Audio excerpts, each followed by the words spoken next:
What's up, everybody? Oh, welcome to the gym. Man, it's going to be a wonderful day. Happy Friday. We've got great news. Man. I can't believe it. Christmas came early, chat. Christmas came early.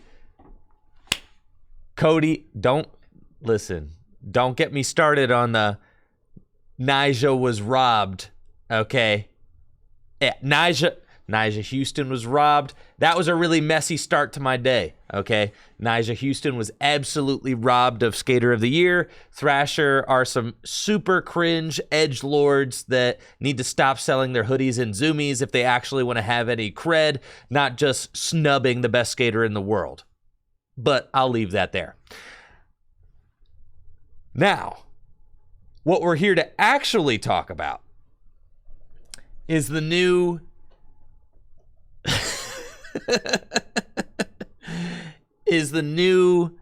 silver borders on English Pokemon cards. My God. I never thought I would see the day.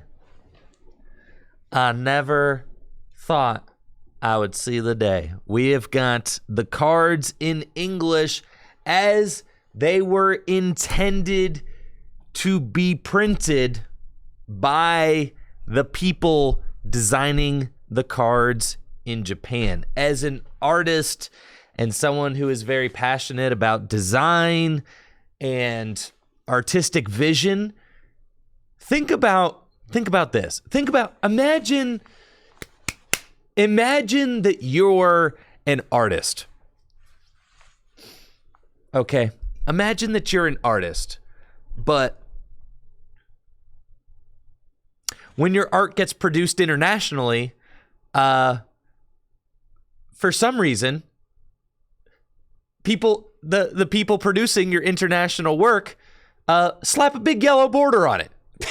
Like, imagine that. Yo, what's up, Dex? How you doing? Imagine that you're an artist and you're creating a work, and the work that you've been creating has silver borders or silver frames, and for some reason, when it gets produced internationally, they slap a big yellow border on it, right? It's just like, it doesn't make any sense. This is the way that the cards were intended to be viewed and produced by the designers in Japan producing the game. It's just the way it was intended to be. And what I want from the Pokemon Company International is to just give us an English version of what we're getting from Japan, right? Just give us don't mess it up too much, just give us, we want, the Japanese product just in English. That's basically all we want, right? So this is fantastic. I mean, I couldn't be happier. I think that with the world is becoming smaller and smaller every year, right? The world is a very international place now. It really doesn't it makes sense to unify things rather than to continue having them be separate and different. It makes sense to further unify the Pokemon trading card game, which is what this announcement really seems like it's doing. We are more closely aligning our English products with the Japanese products, which is incredible. God, I'm so tilted that Nyjah Houston was snubbed Skater of the Year. Thrasher's in the doghouse right now, bro. They're honestly so cringe. All right, I'm really trying to get past that. But Nyjah Houston released a 12-minute part of never been done bangers on the biggest handrails anybody has ever skated. Thrasher's just haters, bro. I hate a hater, honestly. I'm so tilted. But anyways, don't get me wrong, Tyshawn's good, but Nyjah's the GOAT, dude. It's the GOAT. It'd be like if someone were to give Pokemon TCG Player of the World. It'd be like if someone were to give Pokemon TCG Player of the World to not Tord. It'd be literally like giving it not to Tord this year. It's literally what it would be like. Yeah, I'm gonna let you finish, but now you had the best part of all time, bro. It was like the best part ever released. All right. Yeah, they're just haters, bro. They just don't like the fact that he's got a lot of money and wears shorts. That's literally it. They don't like it, bro. They don't like his best part of all time, bro. Of all time. Yeah, they're just haters. They're just drinking haterade. Whatever. They keep selling their hoodies and zoomies, all right? They do whatever they sell your hoodies and zoomies and then try to have cred by snubbing the best skater in the world. Go ahead. Knock yourselves out. That's fine. It'd literally be like trying to give the best Pokemon player of the world it'd be like snubbing Tord for like no reason just because you're a hater, right? So, anyways, this new set logo looks insane. I love this. I think this looks fantastic.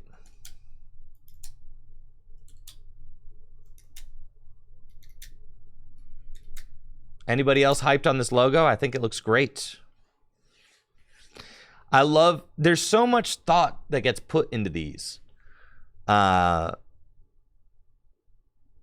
much thought because you've got like, the past Scarlet with like the futuristic looking Violet, and then you've got like the terrestrial phenomenon is kind of alluded to in the back. I mean, it's really slick. This looks great.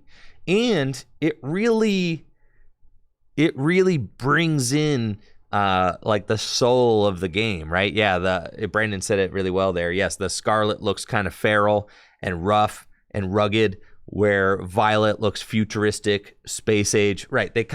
They've brought the heart and soul of Scarlet and Violet into this set logo. Love it.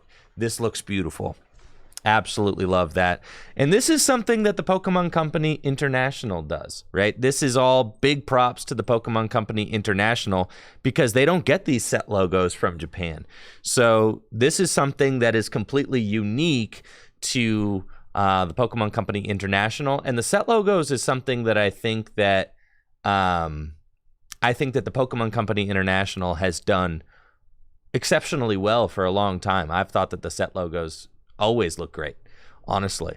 So I don't know who you are, artist who designs the set logos at the Pokemon Company International, but here's to you. You don't get enough acknowledgement or respect for the work you do.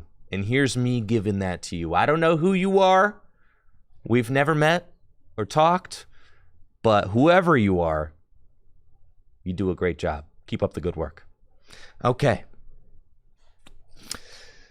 Yes, big ups to the people designing the set logos. This looks wonderful. Love that. Couldn't be happier with that set logo.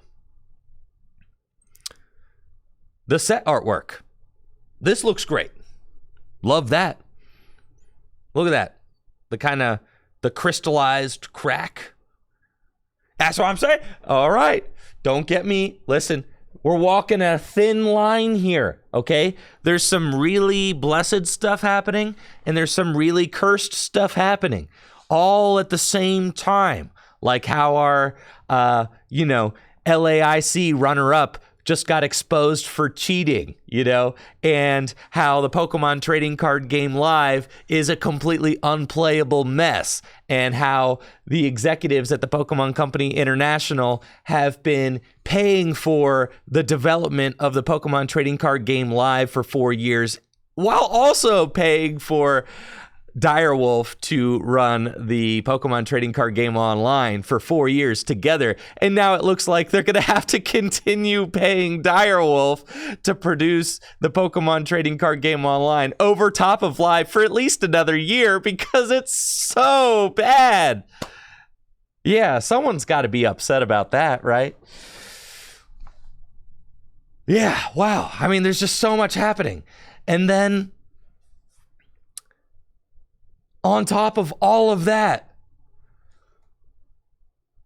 we have this awesome new developments.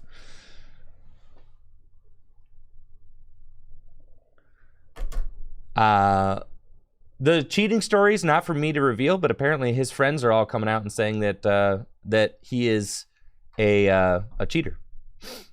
So yeah, that's just something that's happening right now. It's like it's in the process of happening right now. So I won't speak on it any further. But yeah, that's what something all his friends. I mean, his team dropped him.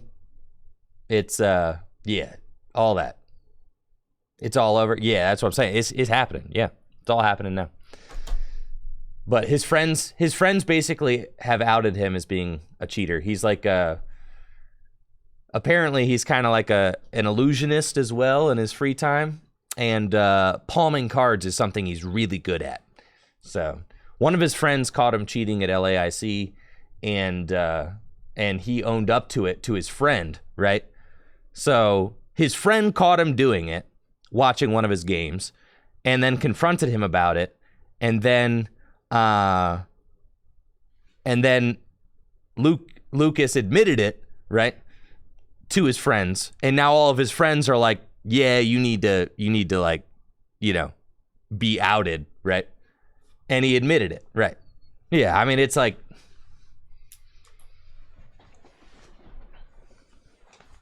so his team dropped him, his friends have outed him. Yeah, it's just like, cheating's bad, okay? Don't cheat. I don't know. There's not too much to say on it. Don't cheat. Cheating's bad, okay? Cheating's bad. That's what I'm saying. Bro, there's so much to talk about. What are your thoughts of using an online client to help curb cheating? Absolutely not, Ahmed. This is a tabletop game, and we are tabletop gamers. We are not digital gamers, okay? That is not what we do. Also, cheating on a digital game is very possible. Just look at the chess community. The chess community is all up in arms about cheating.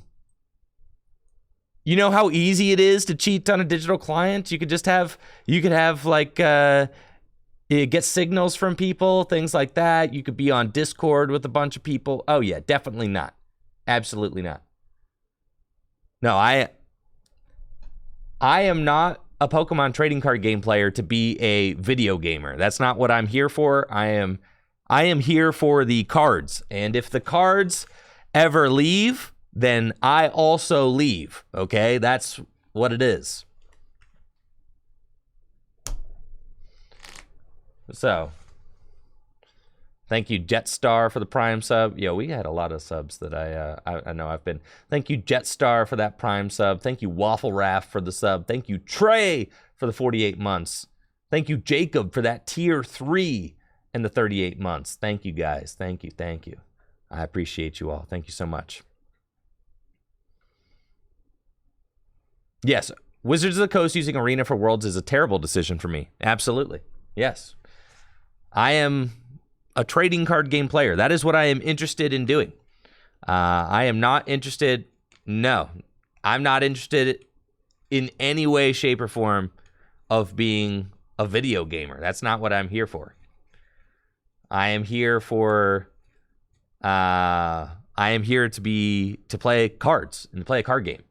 Yeah, that's one of the. I mean, Magic the Gathering's not in a good spot right now. Them using Arena for Worlds is not like. That's not a popular decision. Yeah. So. Yeah, that's a terrible decision in my mind. People like tabletop games, bro. I mean, people like physical things. Look at, the popularity of records right now. Physical media is just popular. There's something authentic about it. There's not many things that need to be like paper and physical anymore. So it's something really special when you get to actually sit down with a physical thing and do a thing with sitting across a table from somebody and getting off your screen. Yeah. Think about how many things in your life you do on a screen. Think about that. Think how many things in your life do you use a screen for? Pokemon cards is one of my favorite things to do because it doesn't involve one. No. Yeah. The reason I play Pokemon cards is to get off the screen.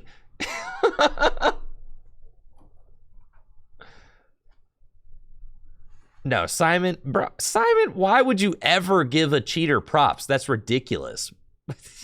Oh my God.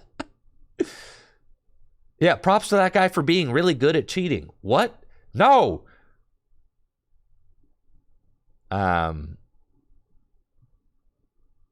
Absolutely not.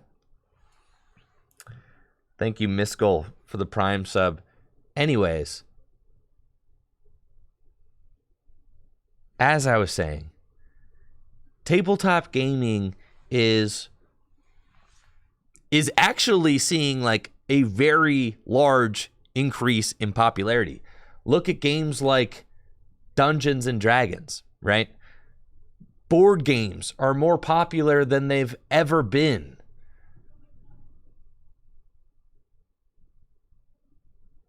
Yes, there is a future. I, with my whole heart, believe that there is a future to in-person tabletop card gaming, and I believe with my whole heart that there is value in that.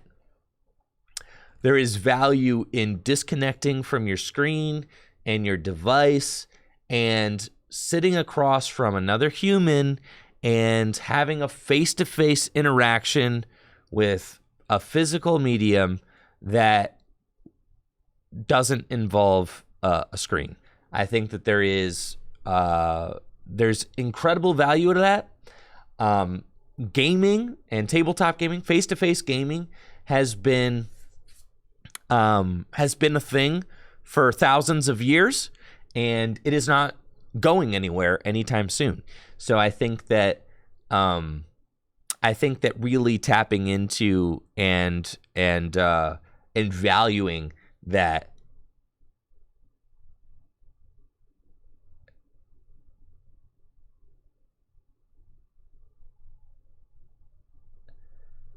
That's cool, Simon, but you're kind of missing the part. You're missing the point. I understand, but like, why would you say that at a time where we're talking about someone robbing somebody else of thousands of dollars and duping the entire community for no reason? Like, don't be like, well, they had they were good at this. Like, it's just like, yeah, of course cheating's bad. So don't give them any props. It's just like, you understand how it's just like there's a time and a place to talk about that kind of stuff, but when we're calling out somebody for cheating, it's not time to give them props. You understand?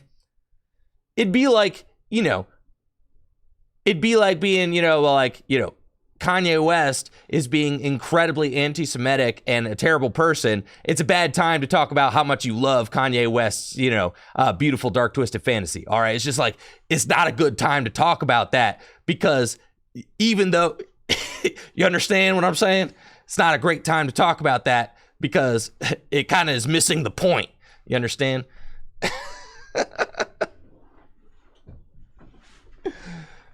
Yeah.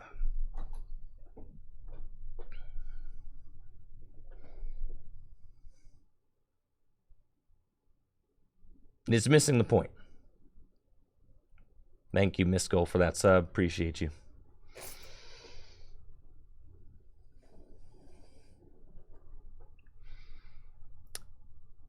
I'm not calling Luke. I'm not calling Lucas Kanye. That's not what that is. Oh my gosh, chat. Sometimes chat. I'm trying to illustrate why it's a bad idea to be complimenting Lucas's palming skills. Now you're missing the point.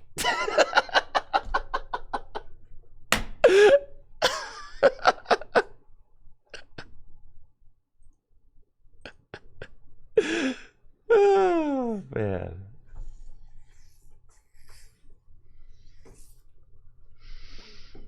Well, you see how sometimes chat just says things that are so dumb that it literally fries my brain.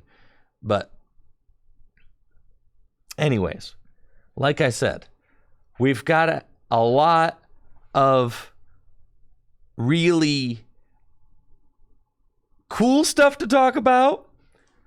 And we've got a lot of really cursed stuff happening at the same time.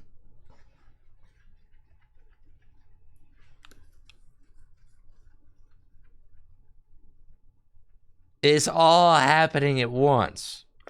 It's a crazy world that we live in.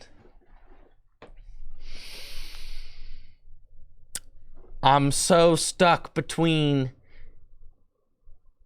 talking about the cool stuff and the cursed stuff. I feel so conflicted because on one hand, I'm so amped about all the cool stuff. And then on the other hand, I am feeling really some type of way about all that cursed stuff. So,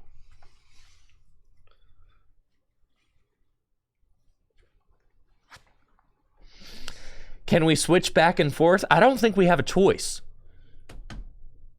I think that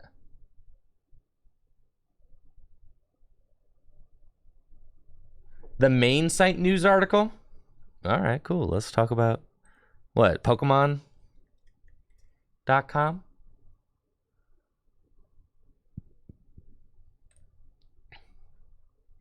I tell you what, I've never gone here for updates.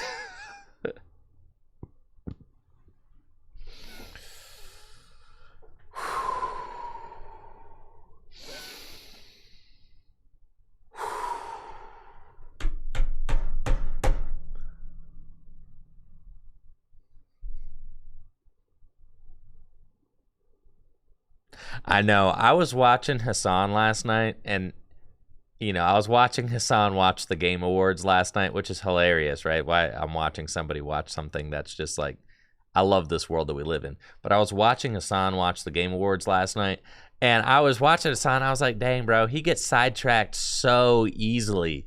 Why does this dude who is so big get sidetracked by, like, every little hater comment? I was like, bro, he's a professional at getting stun locked.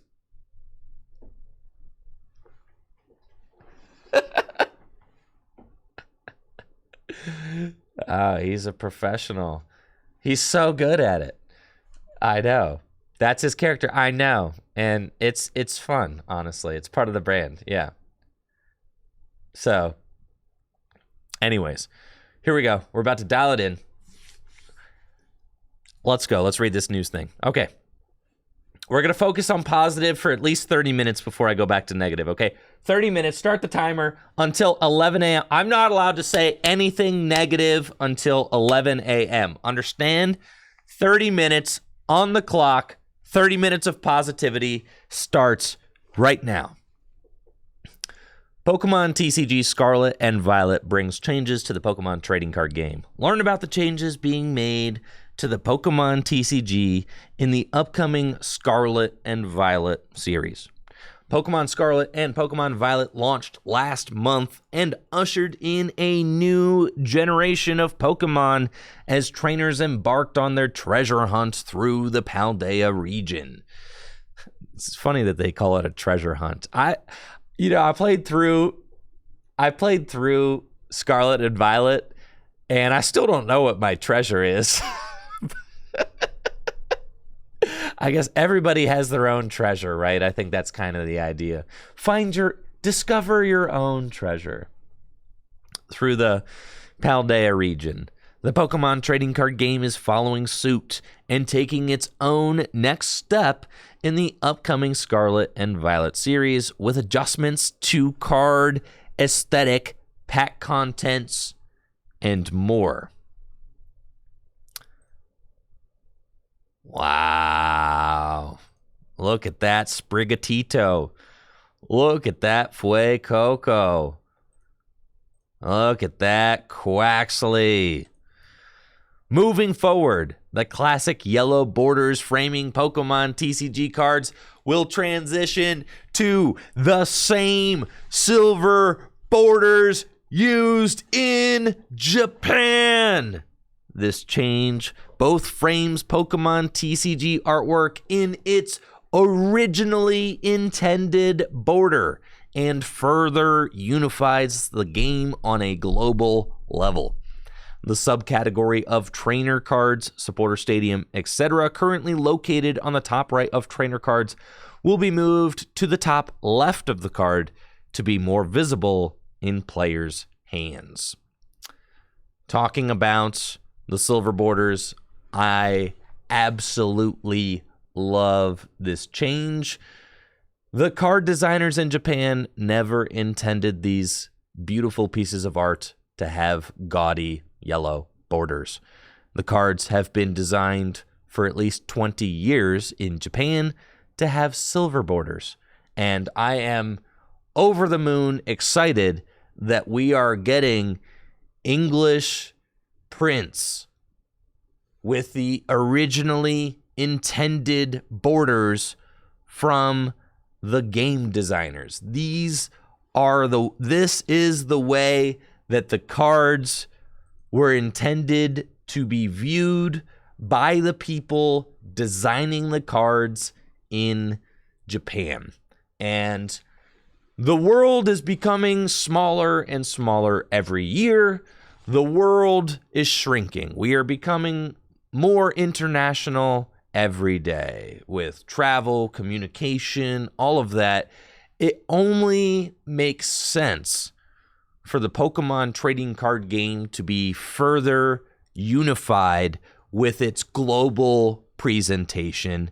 As an English-speaking consumer of the Pokemon franchise, all I want is to get the Japanese product in English. That's all I want, right? Because I actually really love Pokemon being a Japanese intellectual property.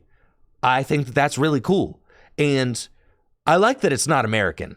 There are plenty of American things that I could fall in love with and enjoy if I wanted to. But I like Japan. I like Japan's Pokemon. That's what I like. I love that it's a Japanese thing, and I fully embrace that. So I want my Pokemon cards to be as close to the Japanese original as possible. So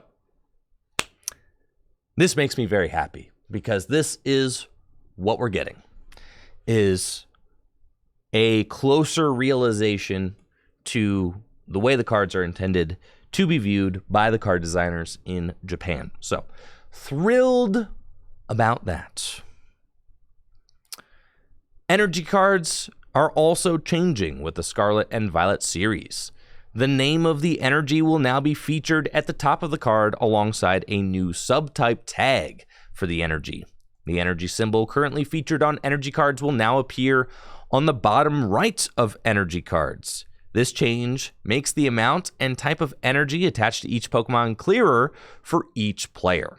Lastly, expansion symbols will now be replaced by expansion codes on the bottom left of each card. Cool. New energy, symbols in two corners. That's cool. Energy looks sweet.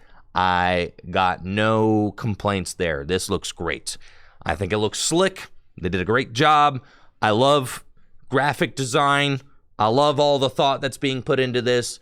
It seems very well thought out, which is what you want. You just want things to be well thought out, right?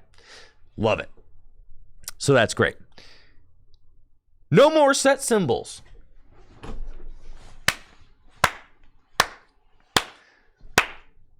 No more set symbols. Get them out of here. Set symbols had a good run, but you know what? I don't need those things because I can't tell the difference between battle styles. How do we look at? Yeah, I can't tell the difference between battle styles and Darkness Ablaze, okay? I still can't tell you the difference. It just doesn't need to be like this, right? I mean, we're running out of ideas, okay? Set symbols had a good run, but you know what makes way more sense than set symbols? Is just having numbers and letters to classify cards. That's just makes way more sense. So I am incredibly thankful. I haven't been that was not negative. This is me being thankful. I'm applauding it. Okay, I'm being thankful. It's not negative. This doesn't count as being negative. I'm applauding. I'm thankful that we're getting rid of the set symbols. This is me being positive, right? Another huge dub. I'm calling this a big dub. Dubs all around. Love that we're getting rid of set symbols. We don't need them. Okay. I think that this is great. Also,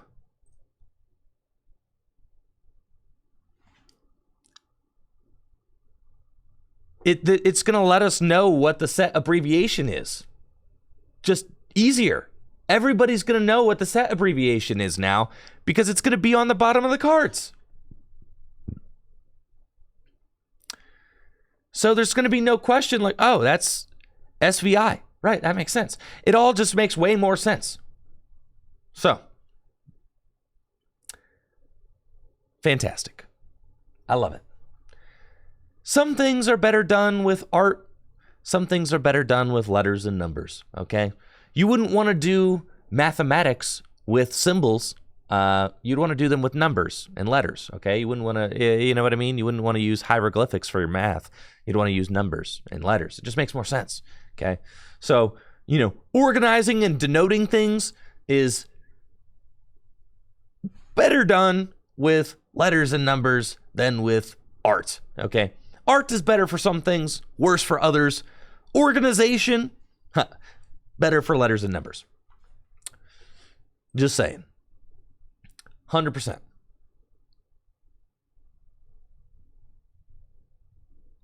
Due to global inflation impacting the cost of materials and production, Pokemon trading card game products will see varying MSRP increases in select markets with the launch of Scarlet and Violet series. I need to turn my space heater on. It's getting kind of chilly.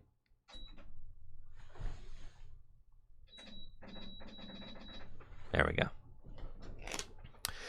Inflation. For example, the price of a booster pack will increase from $3.99 to $4.49. Yeah, that's fine. That makes sense. In an effort to continue providing a positive Pokemon TCG experience and value, each pack of Pokemon cards will now feature 3 guaranteed foil cards per booster. All cards with a rarity of rare or higher will now be foil. Bro. So you're saying that you're saying no more non-holo rares. That's cool. Interesting. That's cool. I'm down.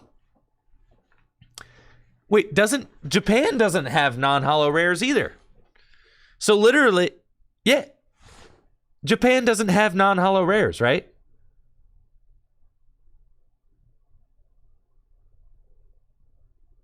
Yeah. It's just the holos. And then they have like uncommons. Yeah. Because you get a holo in every pack of every Japanese pack. So it's cool. That's cool. That's exactly how we get it in Japan. So we're just getting a similar product, which is great. I don't know what the other foils are going to be, but there's, of course, one of them will be a reverse for sure. I suspect.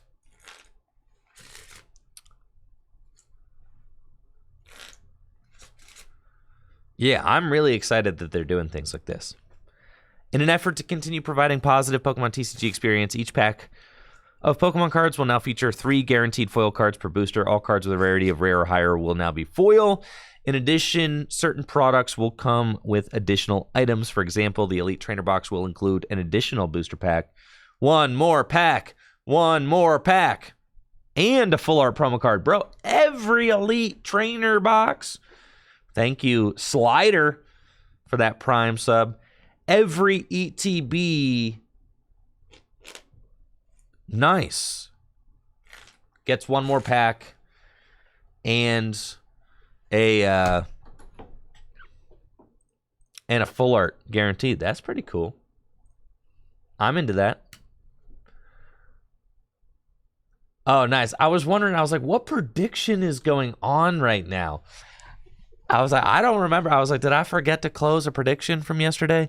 No, you guys are predicting on my downfall. I see. Mr. Ton of Steel, thank you for that Prime sub in the 7 months.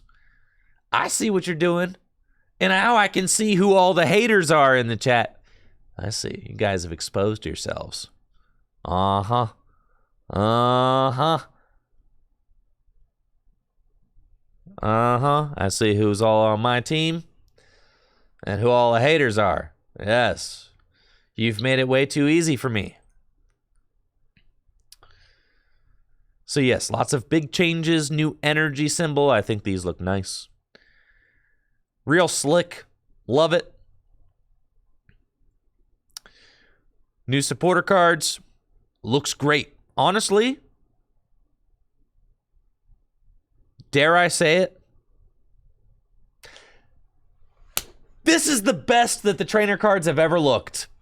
I'm going to go ahead and say it. It's the best they've ever looked, chat. This is the best that a trainer card has ever looked. Check it out. All right, I'll show you trainer cards through the years.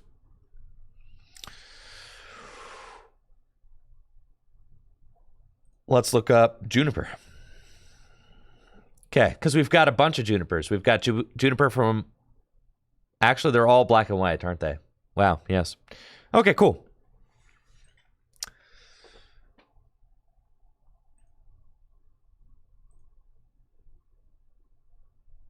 Yeah, it's like something about... You see how that just doesn't look good. You see how much better this looks?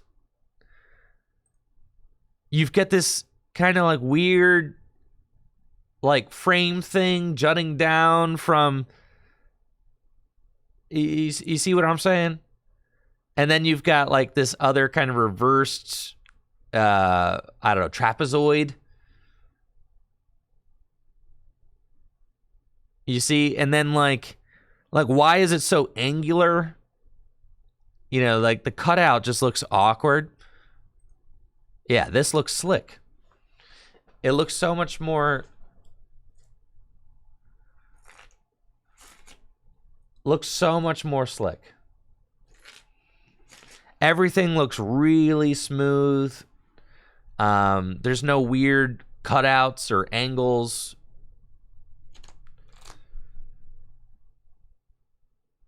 If you think that it looks extremely similar, then you're probably not an artist. And that's okay. That's okay. Just, you know, admit that this is not your area of expertise. Some of us are. So some people, artists and designers, that every little thing matters. Everything that you perceive visually is designed by an artist. Everything. You don't have to be an artist to know when something looks good, but to say that they look exactly the same is insulting to the people who do nice work making it look so good, right? It's insulting to say that they look very similar, because they don't. Yeah, they're both Pokemon cards, but there's so much different about this that a designer probably worked a lot on. So that's what I'm saying. No, they're very different. All right. You need me to spell it out for you? We'll go. I'm down to clown.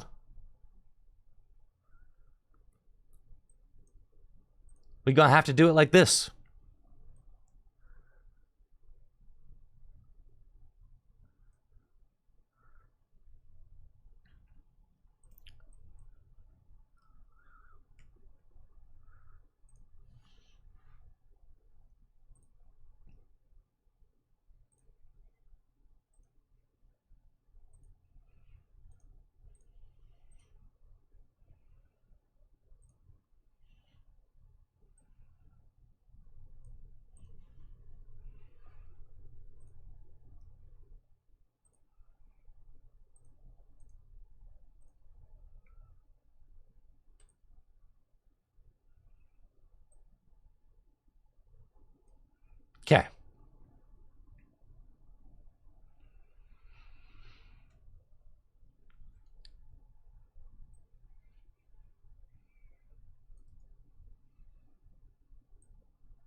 There's so much difference.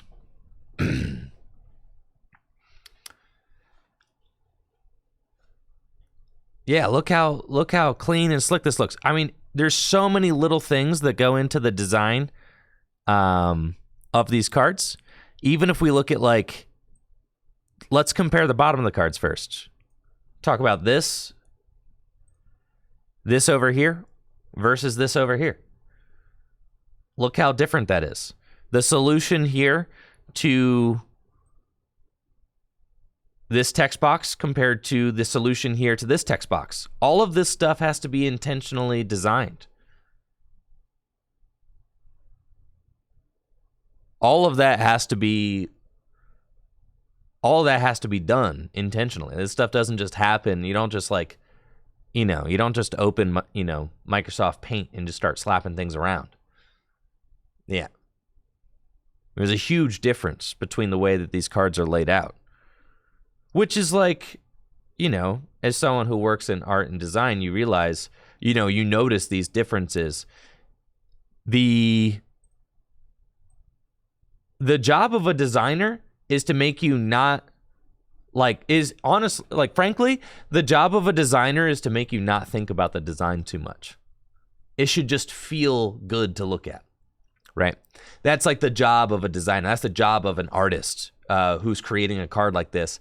Is you don't want the design to get in the way of the reading of the card or anything like that. Another critique I have of the old black and white, if we take a look, this kind of hexagonal thing, or not hexagonal, but this kind of trapezoid thing or whatever. Look how clunky that looks in comparison. Say we took that from here.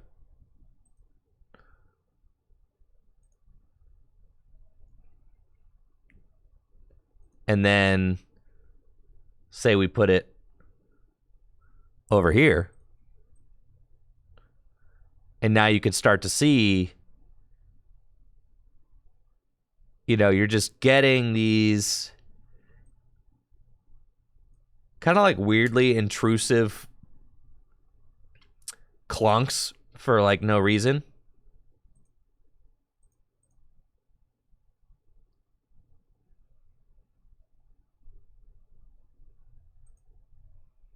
No, the card looks so slick like this. It's really it's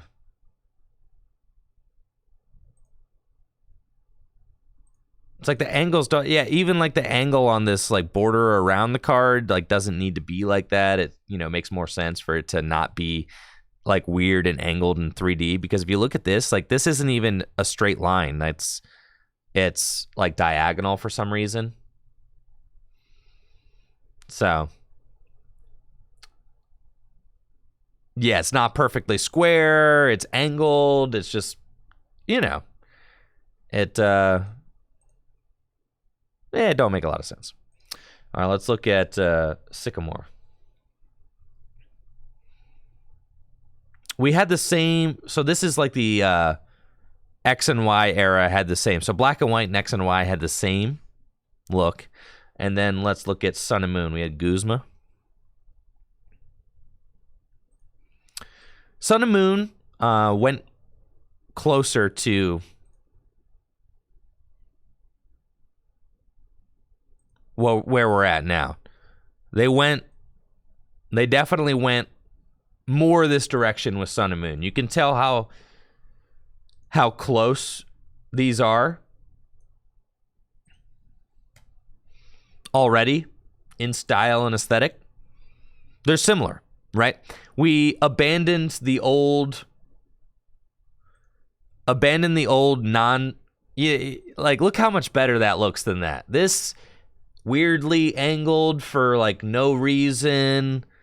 The box around the juniper isn't a perfect square. It's leaning forward for some reason. Sun and Moon really cleaned it up, which is something that I liked about the card. But you've even got some weird stuff that I don't like about the Sun and Moon cards. One of the things that I really don't like about the Sun and Moon cards is this right here. I really don't like the way that this text box just kind of fades into the yellow. Like, that doesn't really make any sense to me. It feels like it kind of just like trails off for no reason and then just is like truncated, right? So, you know, why does that do that? So here, I mean, look at how sick this looks. Honestly, I think that this little ovular box that we have here is just the perfect solution. I love the way everything's organized. I think that it looks super clean. That's nice. So, love that. And then, yeah, the boxes up here at the top, they look cool. They're fine. But I think the ovular stuff just looks like, it looks really slick. It looks nice. Cool. And then we pull up Sword and Shield. What's our favorite? Research.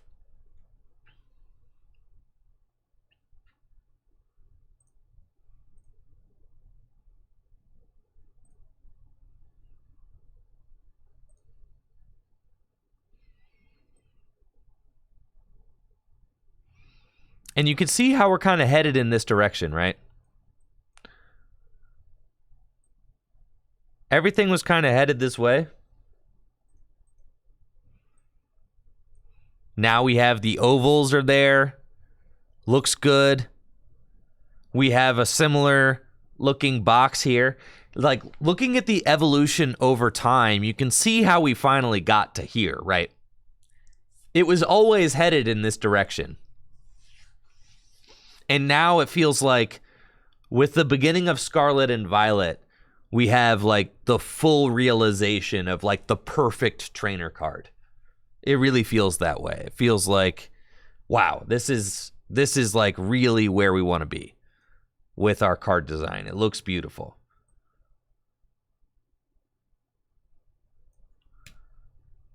Yeah, absolutely. I know, Dave, you're someone who probably appreciates good design for sure. Definitely. But yeah, I think that they've really arrived on something that that does the job perfectly.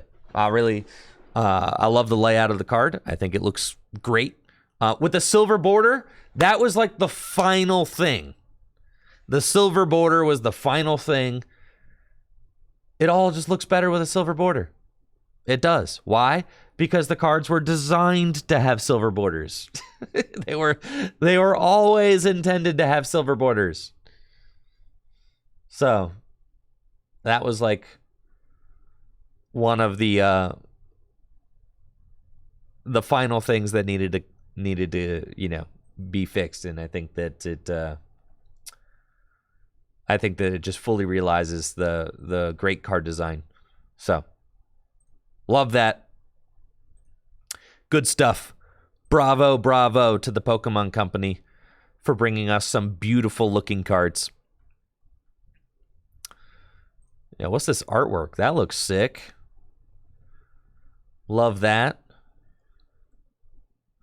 Love that. That looks dope. See, look how cool. And man, this looks fantastic. All this artwork looks fantastic. This is why we love Pokemon, right? The artwork. Beautiful. Look how cool this is. The waves look like almost photorealistic, but then the Gyarados, it fits in there so good. It looks sweet. I love that. All right. As posted before, Scarlet and Violet bring back the trading card game's original Pokemon EX mechanic, which ran from 2003 to 2007. Pokemon EX evolved from their normal pre-evolutions, unlike 2012's Pokemon EX Uppercase, which were always full evolved basic Pokemon. Though Pokemon EX were inspired by Pokemon Lowercase EX, both are entirely different mechanics. This means that cards that target Pokemon EX do not work on Pokemon Lowercase EX and vice versa.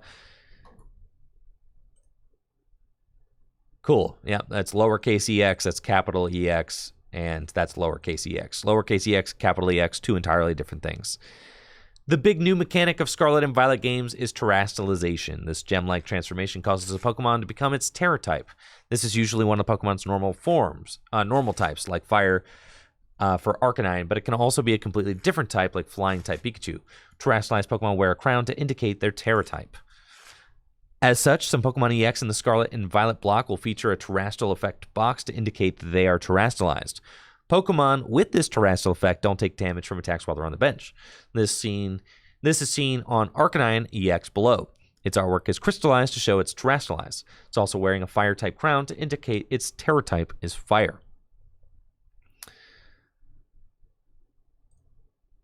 There you go. So right now, this is the only Terra thing that we've seen, that Terra-type Pokemon can't be damaged while on the bench. We'll see if they do more with that. But as it is right now, we do not know anything more on that. Cool, got to be positive for 2 more minutes. There will almost certainly be Pokemon EX lowercase in the future that feature a Terra type different from its normal type, like a Water type Charizard. New blocks tend to start off simple in terms of mechanics and power because the allure is yeah, did you like that time check?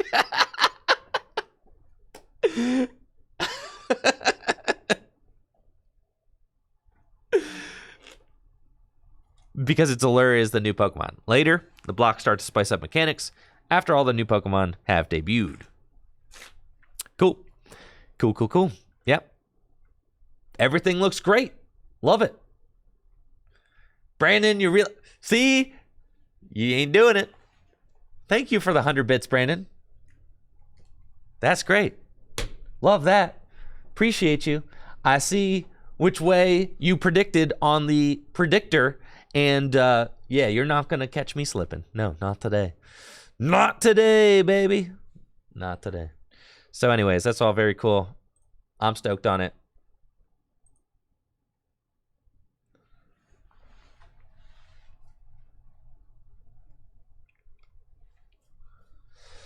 It's great. Is it 11 o'clock yet?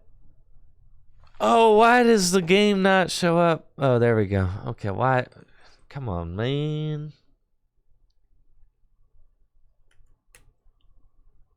All right, it's 11. I did it. I'm free. That's right. Pay the believers.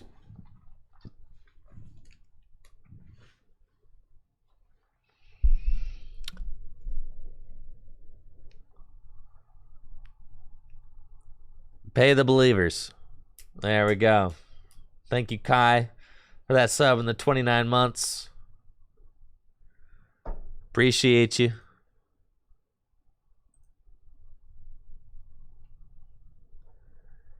Time to keep saying nice things for the sake of saying nice things. True.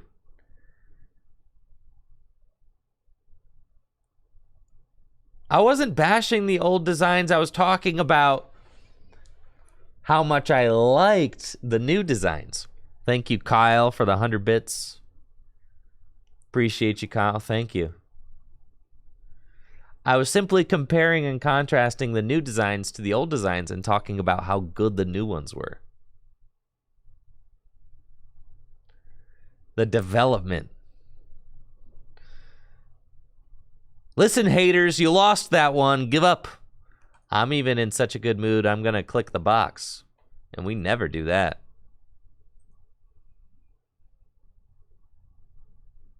So, what are we talking about next? We did it. We made it.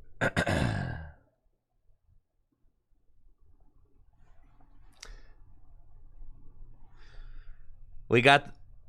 Now, what do we think the brand new standard is going to be?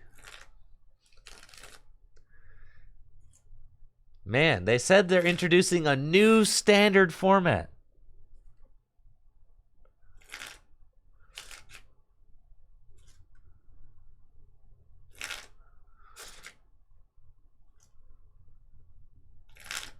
That's what they said at the World Championships. They said new standard format.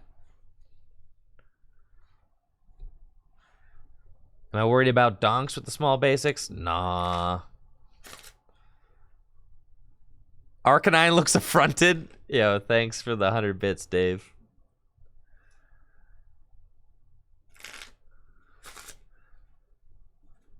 A rolling standard. Mew only Final Destination.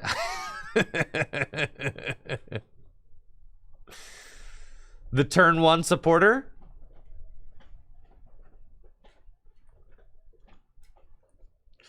Bro, what if they say what if they say that what if they say oh man.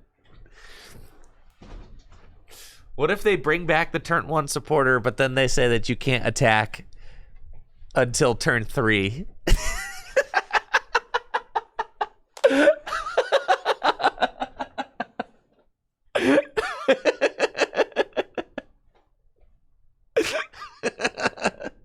Neither player can attack till turn 3.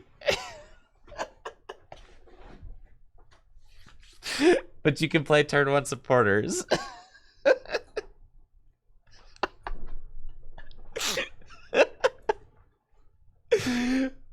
They won't do that. All right, they won't do that. Promise. Thank you, Real Slim, for that Prime sub.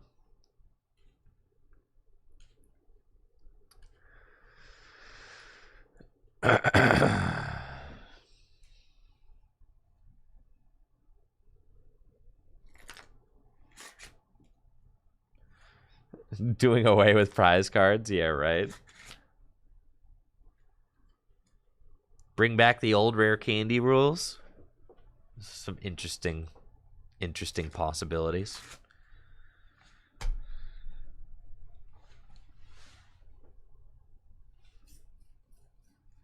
What do you think about live? Is live still completely broken?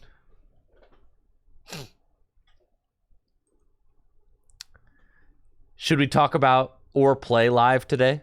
I don't think I can actually play live. I think it's just... We tried yesterday and failed, right? Not today. Is today too...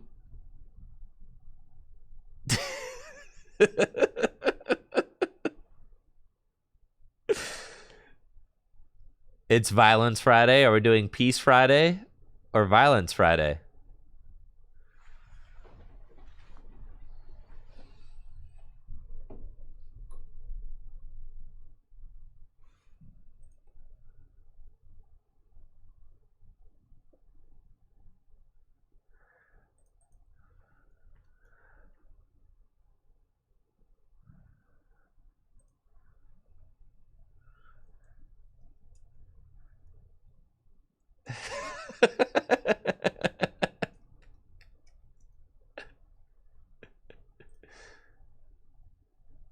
Thank you, Dave, for the 100 bits. Thank you, Seymour Biscuits. 2 years. Appreciate you, Seymour. Thank you. Yo, you got it, Dave. I just want to see how people vote. That's all. I'm just curious. I already know what people will vote because people are, yeah, y'all are ravenous chatters. Vote for peace, guys. Come on. Vote for peace. Pick the good thing. Vote for peace, chat. I'm telling you, y'all bloodthirsty for sure. Vote for peace.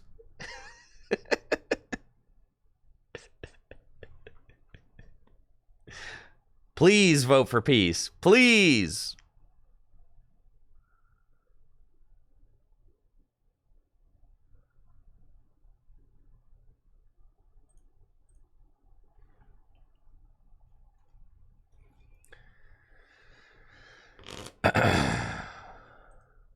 Thank you, Yoshi, for that gifted sub to Zeely. It's a 50-50. It's a dead heat. Oh my God. Between Peace and Violence Friday. Choose peace, chat. Listen, we got so much good news today. If there was ever a day to have... Sure, we'll split the difference. Passive-aggressive Friday.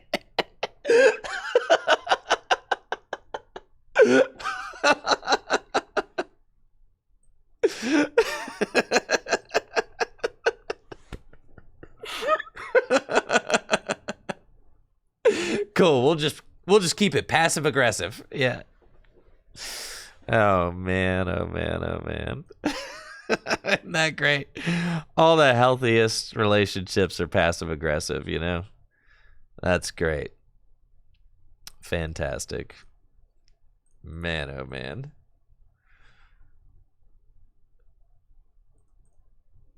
Oh my gosh, come on. Vote for peace, dude. It's so close. Come on, chat. Come on. Please vote for peace. Please.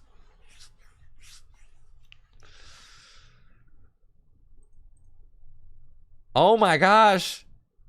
Come on, chat. It's 65's 50-50. Please. Please give us peace.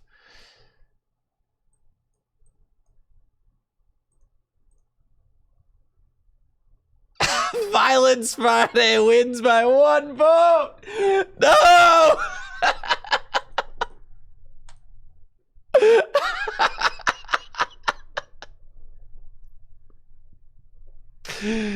How could you?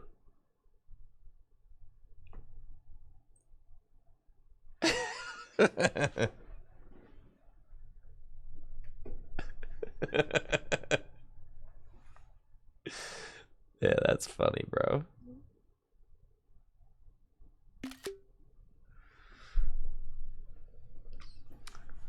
Oh, see, my opponent apparently got the memo.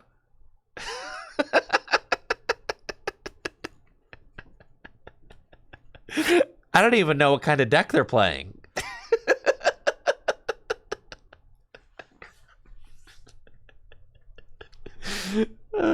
Okay, that's fine. I'm pretty sure I'm going to win this one, but that's cool with me.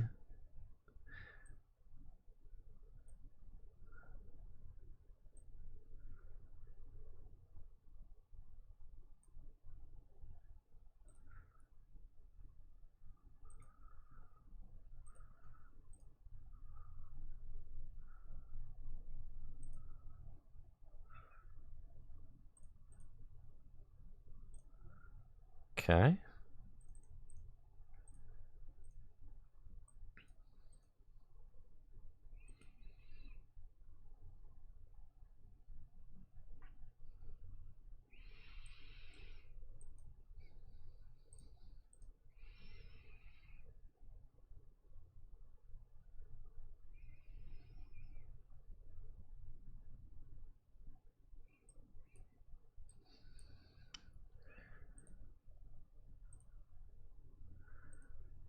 Okay.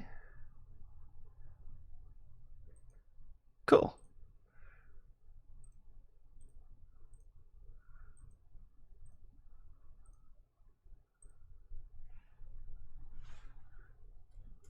That's fine. Drapion does not bother me.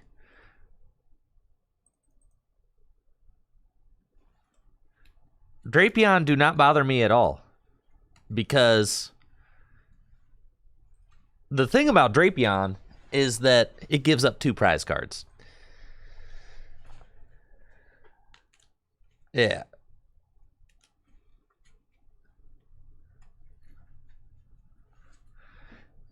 If you put 2 Drapion in your deck, you just got a bad deck. So I do not care about that.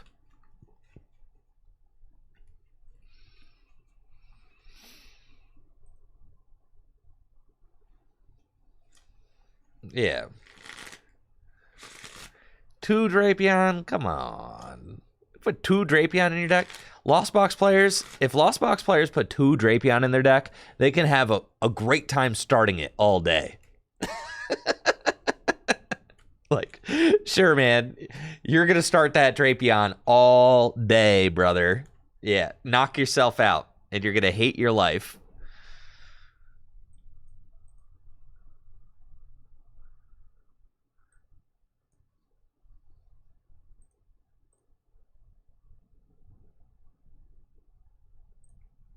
Okay.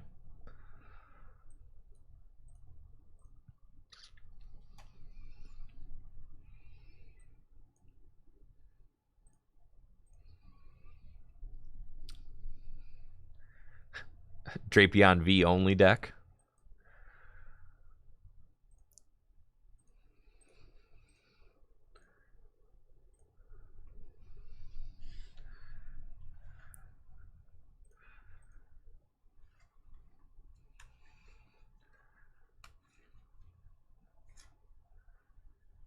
For Drapion V, 56 energy. Should have droplets. Just because you can doesn't mean you should.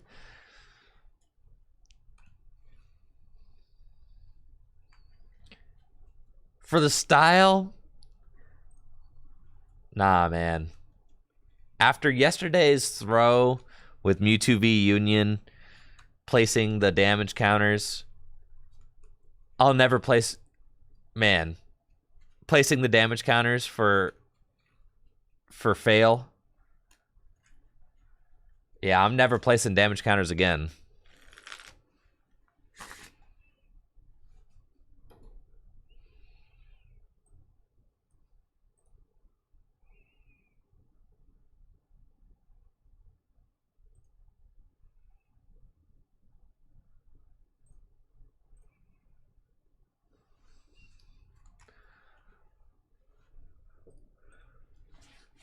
But you see how that Drapion just expedited my win con? It's like, that was sick. I got to take 2 prize cards. I love that. Now, if they put down another Drapion, then I win.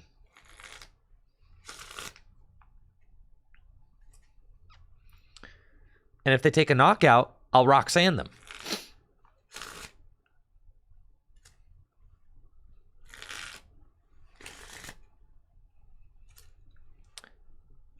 That's the thing, though. Even if they go 1 Drapion for 3 prizes, it just lets me Roxanne them.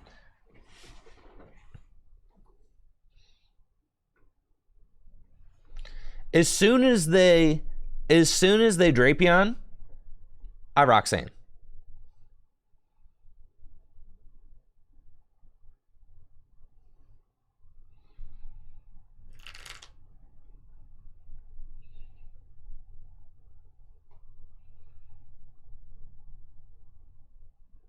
You could try, I mean, that's the thing, is you can try to take 3 prizes, but if I'm judging you every turn, the odds of you being able to take 3 prizes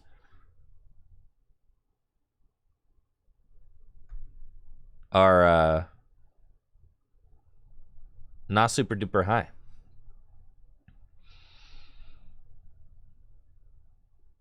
Okay. Well, I shouldn't have done, well, it's fine. We're actually okay with that.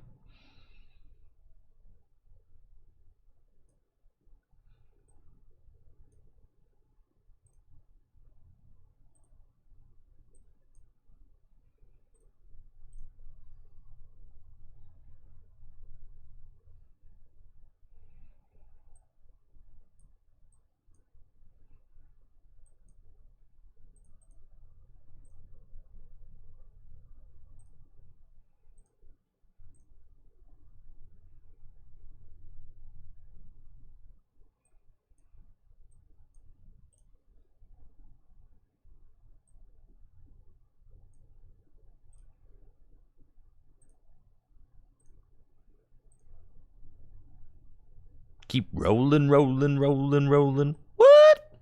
Keep rolling, rolling, rolling, rolling. Huh? Keep rolling, rolling, rolling, rolling.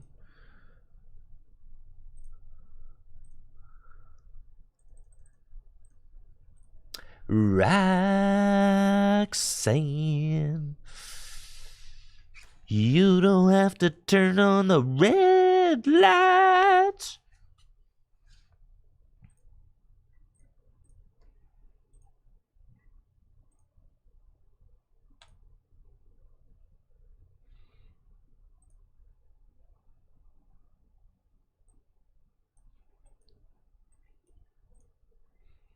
GG's, bruh.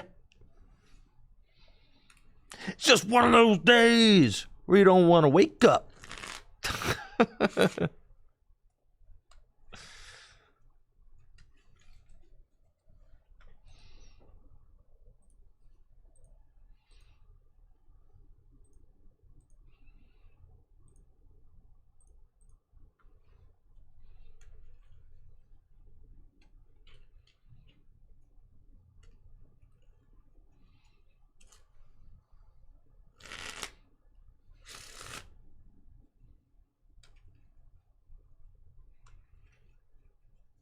My opponent didn't get the memo that it's Peace Friday.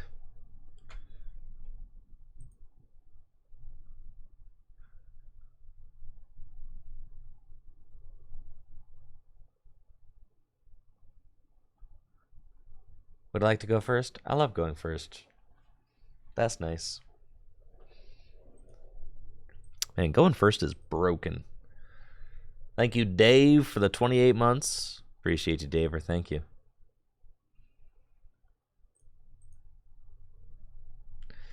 What is this kind of darkness deck with hammers in it? Ah, yes, a Wheezy deck. Okay. This is fine. I just set up a couple of Mews and then draw back and forth. That seems fine. Yeah, that's all we need to do, and we should be good to go. So let's quick ball away that. Get another Genesect. We want to save our stadiums. They might play... Let's put that back in. We want to save our stadium so that we can retreat back and forth. I'll commit 1 energy is fine. And Fusion Strike System. I had a feeling that that would happen, but that's okay. We'll retreat. I was like, I want to put the Silene back into the deck, and then I'm going to draw right into Silene.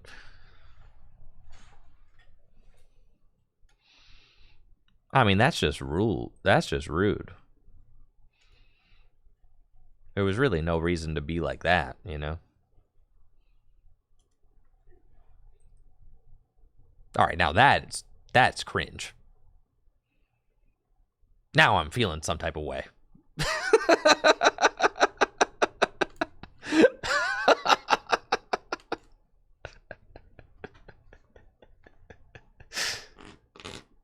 We about to top deck a double turbo for sure.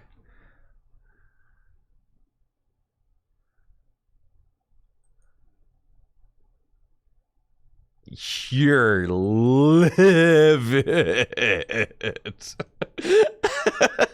You're mad.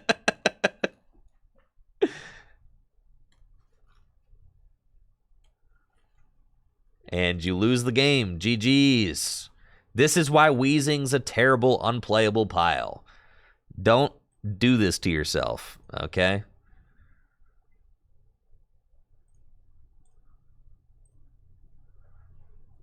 Actually, sure, go ahead. Play as many Weezings as you want. That deck is bad.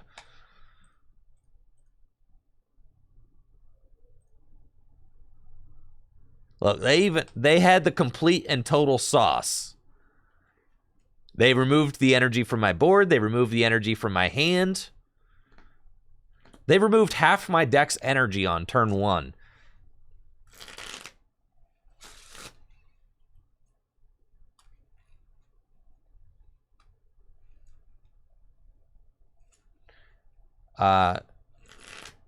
Todakeki, yeah, we're doing, we have renovations happening in the shop, so it's not happening. Those set release tournaments are not coming back until we complete renovations at the shop. Previously, our tournaments were happening in the warehouse, but now we're just doing construction, so the end result is going to be a better tournament experience for everybody, but not for a little while.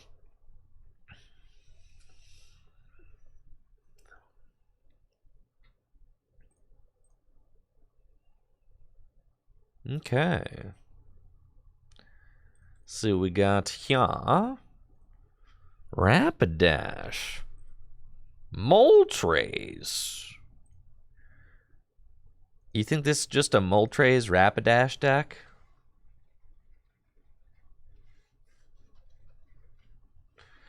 Full Grip will probably be under construction until like next year. Because we're creating an entirely new tournament hall. And that project hasn't even been started yet. Because first of all, we're building a new board game cafe a bar and coffee shop that is like medieval tavern themed. It's absolutely gorgeous, but that project is nearly complete now. So that project's almost done.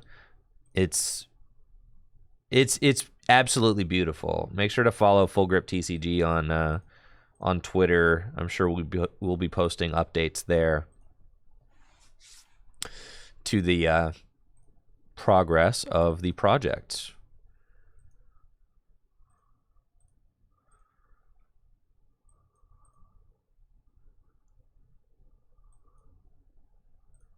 Okay, let's draw some cards. But yeah, it's incredible. It's so sick. I'm very thrilled about it. Okay.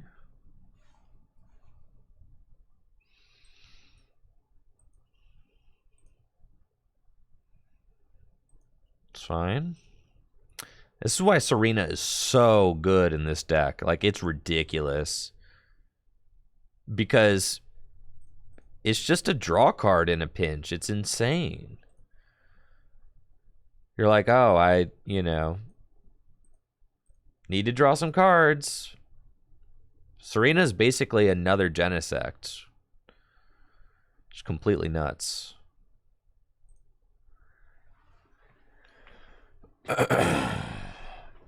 Oh, why did I cram the VIP pass? Because I forgot it was turn 1, I think.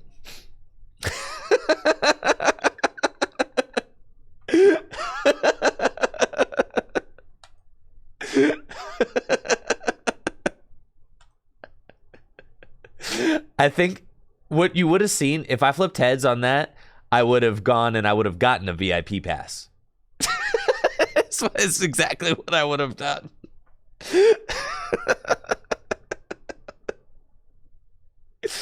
Yeah.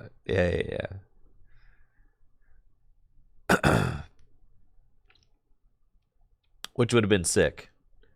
No, Mew is not brainless. It actually requires quite a bit of concentration, but I'm just not concentrating at my fullest capacity at this moment in time currently. Because it's Friday, baby. It's Friday. We just out here gaming on a Friday. Yeah. Thinning status, master rank. That's true. I already got rid of my pal pad. It's fine. Why Judge over Marnie? Because it's better. Because your opponent can't stack a card with a Rangaroo.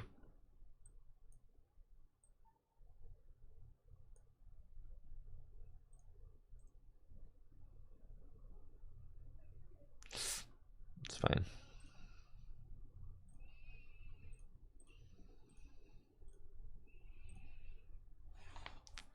Techno Blast.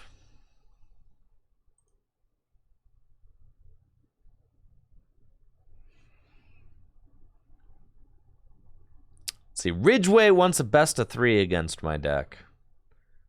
I don't know. What do you think, chat? Should I give it to him?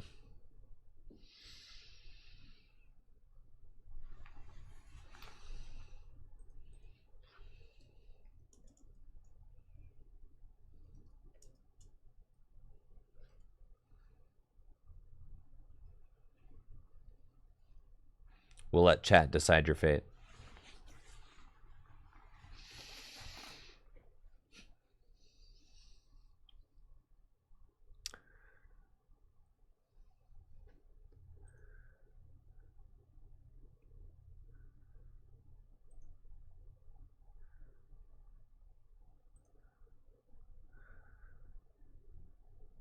All right, they got the Beebs set up.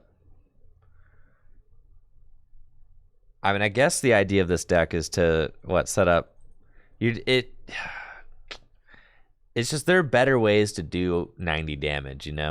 You're just better off playing Lost Box Cramorant. If he loses, ban him. that doesn't seem very nice.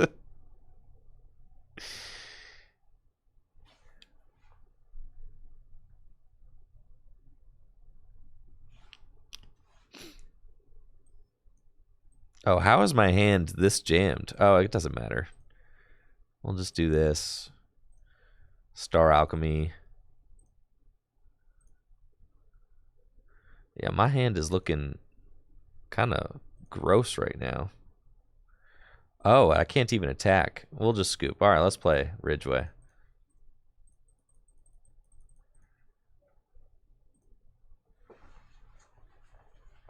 Yeah, there's definitely a better way to do 100. You're just better off playing Cramorant. See, now the strategy there would have been to Psychic Leap and never let them take knockouts, but you know that was feeling like way too much work, so we conceded.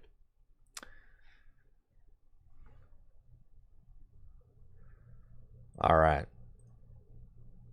cool. Got a friend request. All right, let me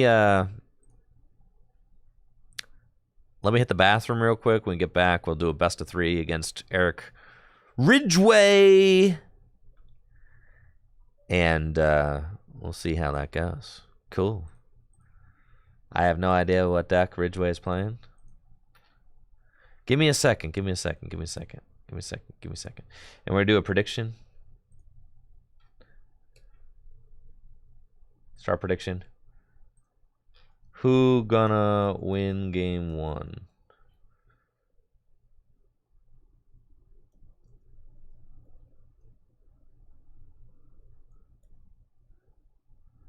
Okay.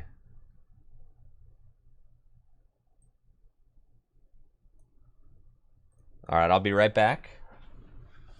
Hang tight. When we get back, we'll play a best of 3 against a mystery deck. Ooh. We'll be right back.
right, we back. Let's do it.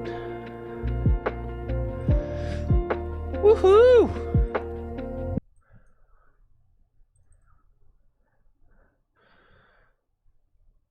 What do you think we're up against?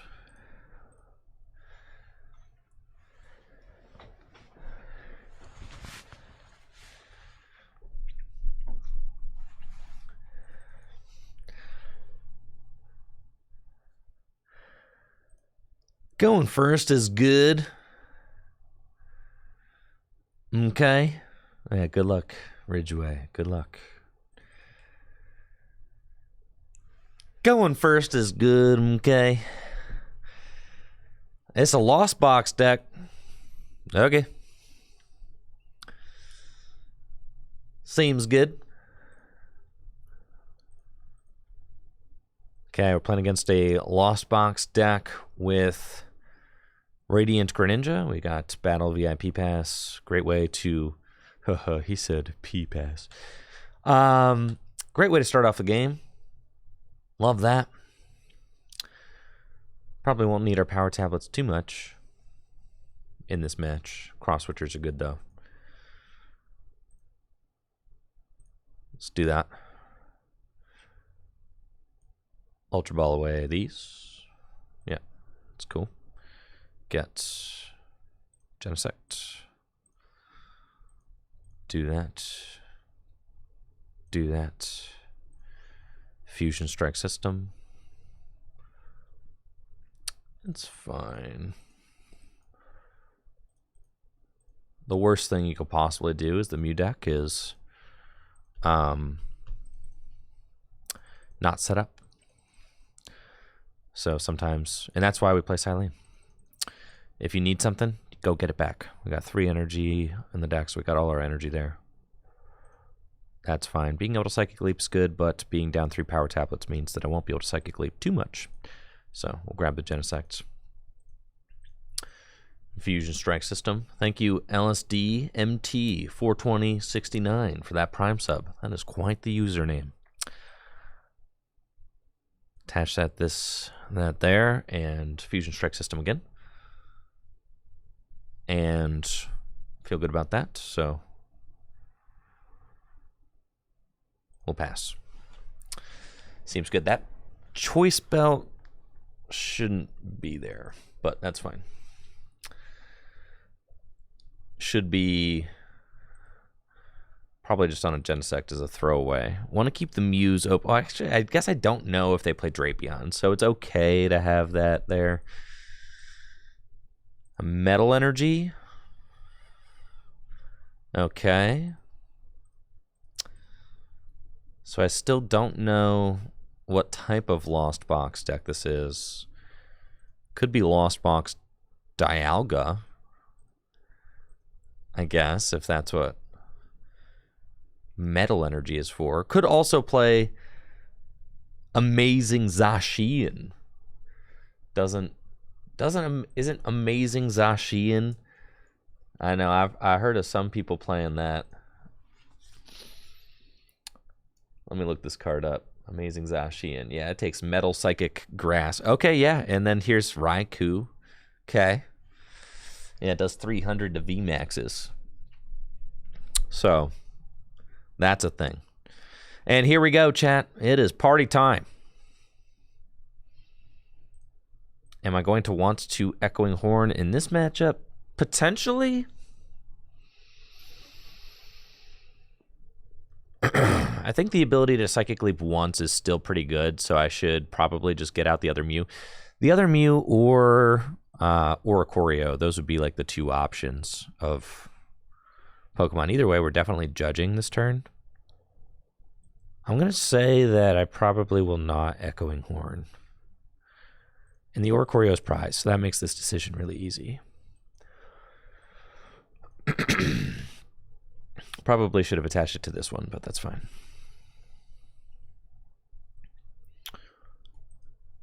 Cramomatic. Okay.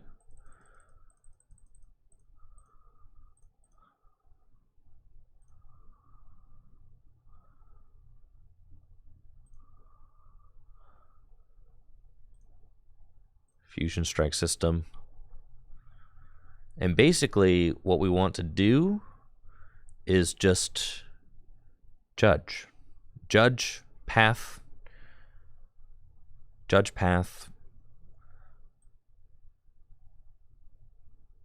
make things as difficult as possible for my opponent to be able to play the game. The last power tablet's kind of cringe to get rid of, honestly.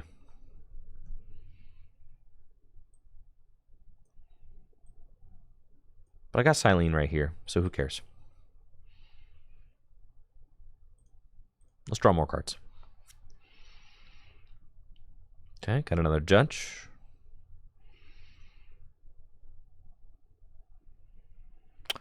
But now I'm rid of this switch. That's fine.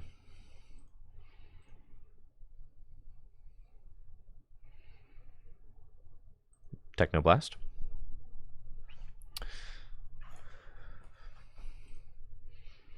There we go. Now we're chilling. So Judge Path means they can't use Radiant Greninja to draw more cards. It's really good for us. And at this point, we can pretty much just play the game by retreating back and forth between Mews, even if Path is out, because we don't need to do a lot of damage. We can just judge, Max Miracle, and just keep judging. So that's going to be what we set out to do. Path also stops Drapion. So, yeah, not going to be able to do that. Ah, we got the vacuum. Okay. That's fine. So now, I do need to find my other choice belts. Because I've got 4 power tablets in my choice belt in the discard pile. So let's promote Mew. And evolve into Mew VMAX. And put that there. And Roxanne them to 2.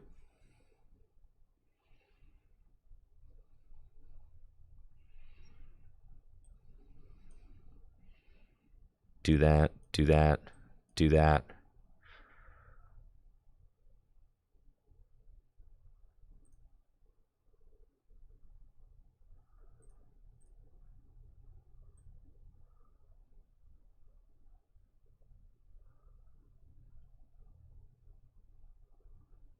That's fine. Do that. Fusion Strike System.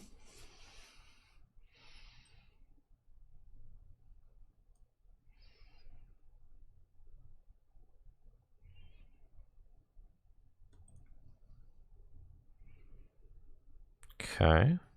Fusion Strike System. Quick Ball away. Battle VIP Pass. Choice Belt is in the deck. Thank goodness I didn't check, but Fusion Strike System. Okay. Star Alchemy. Go get this guy. Put her there.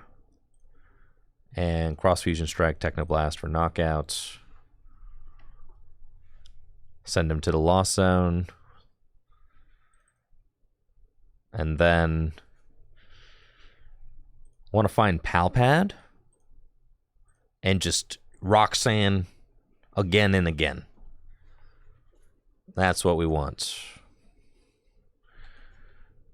If we can find that, feel pretty good. We've only got 11 cards in deck, so not a ton. They've got 3 prizes left to take. And at this point, they have, what, 8 cards in the Lost Zone. So they can use their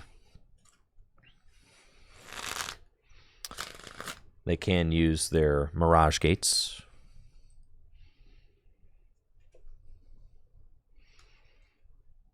Which is fine.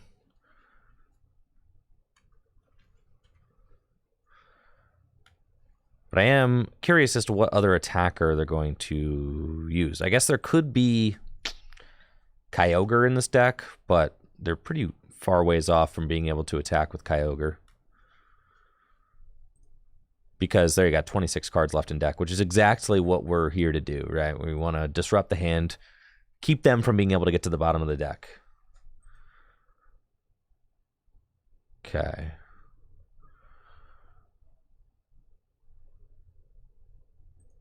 We'll do that.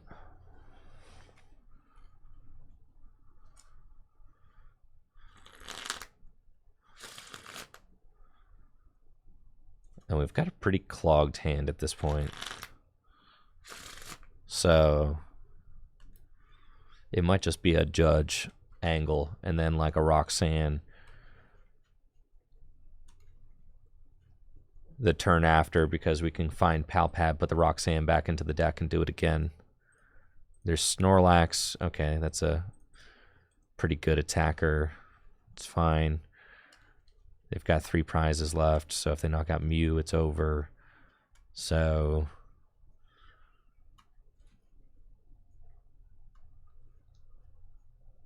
potentially shouldn't have promoted this Mew this turn, but they do only have a 2-card hand. So that's something to think about. Double Tails. I could just Psychic Leap this thing back into the deck.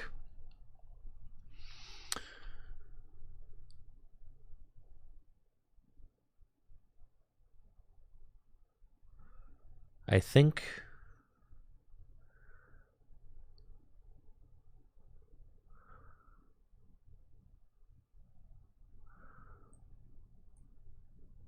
and then they can place, yeah, they're close. They're close to being able to do that.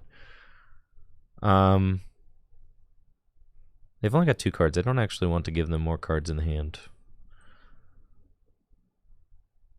Let's go for Silene and see if we can get anything. Okay. I like Power Tablet back in the deck. It's a good card to have. And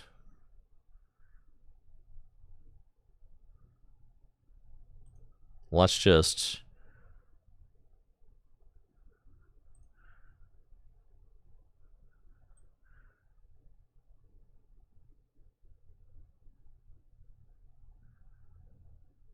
vacuum our own Choice Belt. Put that there. Put that there. Fusion Strike system. And Cross Fusion Strike, Psychic Leap. This guy back into the deck. Okay. Do that. And then no, we want to vacuum our own Choice Belt so we can put the umbrella on. That's fine.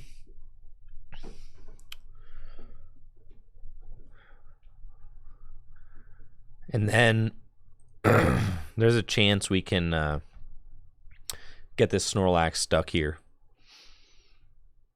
which is fine. I've still got 2 cross switchers in the deck. With the Power Tablet back, I have the option to be able to Psychic Leap one of these Mews as well on Comfy or Greninja, which is pretty good. So definitely dig that. Here's Raikou. Okay. Escape Rope.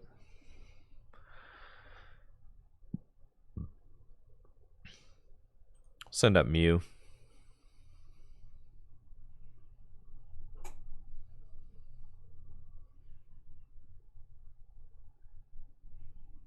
I think that's okay.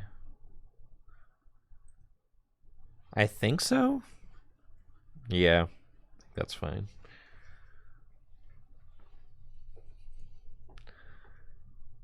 But we do want to go find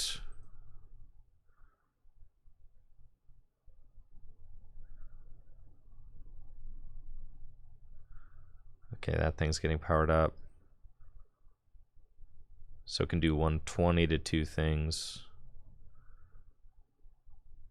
It's fine. It's going to soften up this guy. Okay.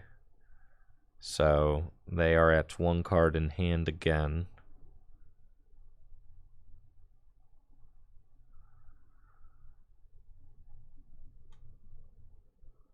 So let's go. Don't actually want to give them that. That's 10 short of knockouts. Okay, so we can evolve this. Don't actually want to judge at all, but I don't want to give them that either. I feel like I'm gonna Serena and discard these. Okay. And then I've got Palpad. And we want to put Judge. Well, now we want to put Silene and Roxanne back into the deck. Then we can quick ball away the Pokestop that I do not want to give them and go get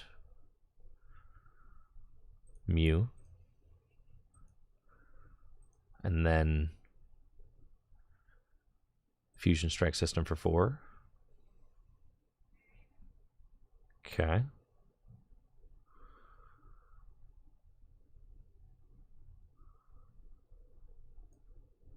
Do that. Cool. Oh, my other crossfitter's prized. Oh, well, that changes things.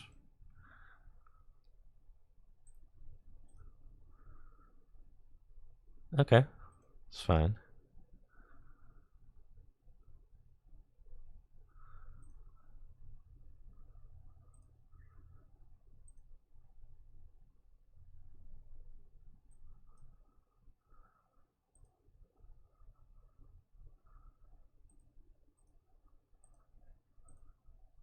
Okay.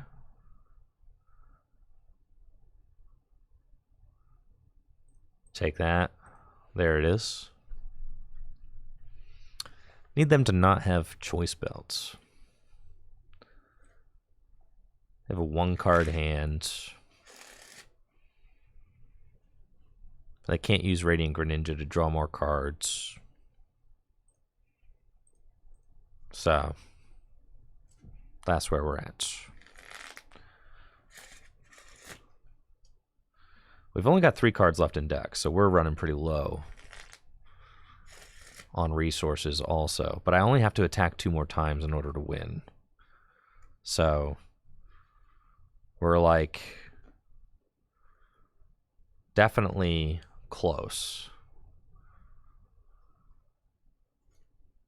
We're real close, man.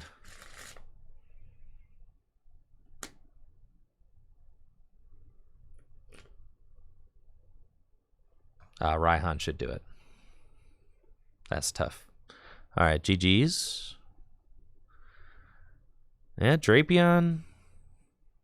It's a good card.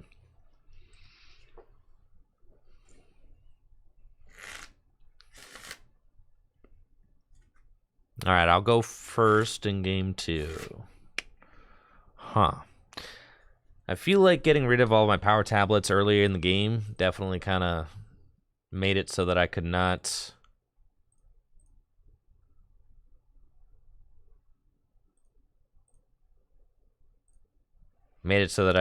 Psychic Leap as much as I wanted to, but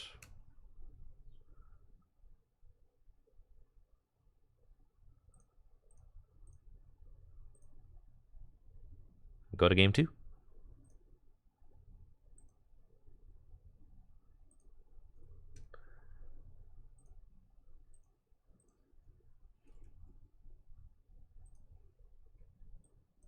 Okay.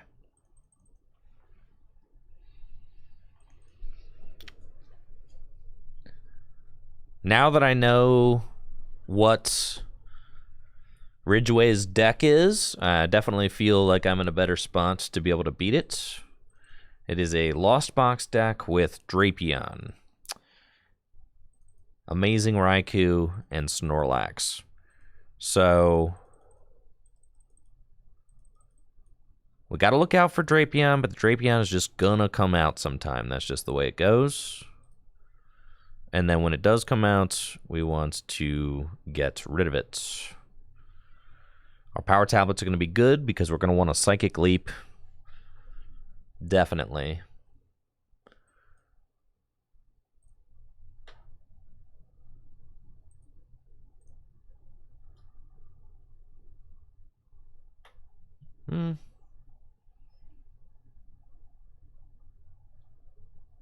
Judge is good.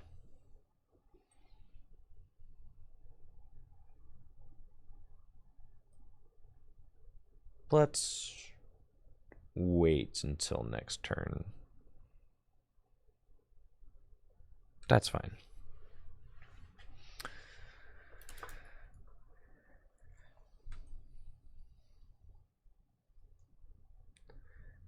That's fine. We're chilling, bro. We're big chillin'. We got the Greninja, Comfy, Snorlax Choice Belt is like how my Mews are going to get finished off. That makes sense. There's Raihan. It's Amazing Raikou.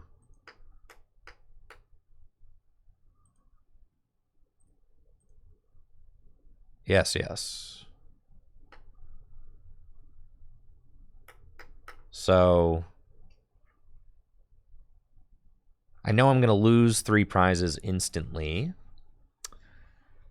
Maybe it was incorrect the turn I Psychic Leaped. But I don't know. If Raihan was the card he was sitting on, I don't feel so bad about that because it was like I was trying to play around that. Also, I guess Oricorio make a difference. Stops 20 damage, so if it's just 100 and then 190, it's not enough. Thank you, Blue Cloister, for that 5 gifted subs. Let's get some hype going for Blue Cloister. Thank you. Thank you for the gifts, Blue Cloister. Thank you. Okay, Capture Energy. Another Comfy. Still no Culver's Experiment. So this is a weird situation where it's like, I don't know that we actually judge them. Right? I don't think we do. Because they don't have Culver's Experiment. So I feel like... And GrimX Grim!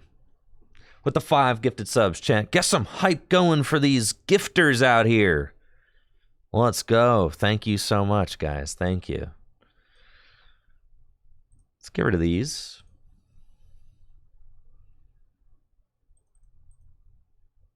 And go get a Genesect to start drawing some cards.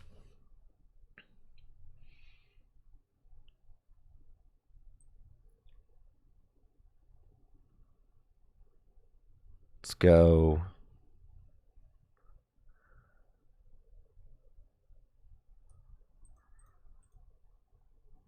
That's fine. Yo, thank you guys so much for the hype. Thank you guys for the gifts. I really appreciate that.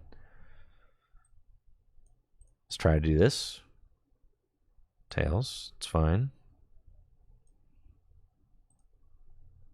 Fusion Strike System. There's my double turbo. Great.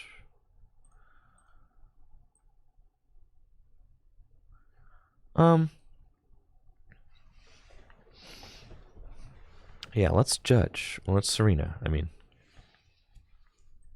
that seems fine.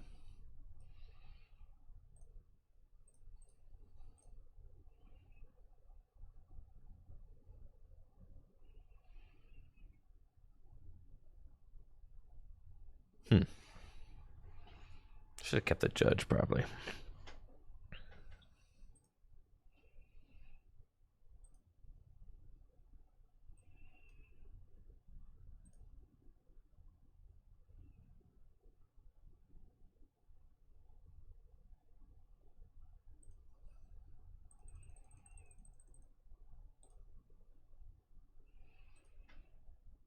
Let's do that. Ultra Ball away that. Go get that. Do that. Fusion Strike System. Okay.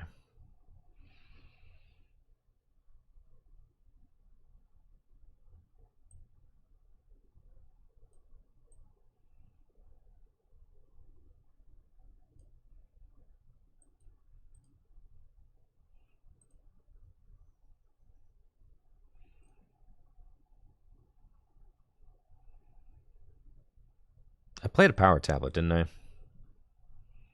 I'm pretty sure. Yeah. Okay, let's do that. Seems good.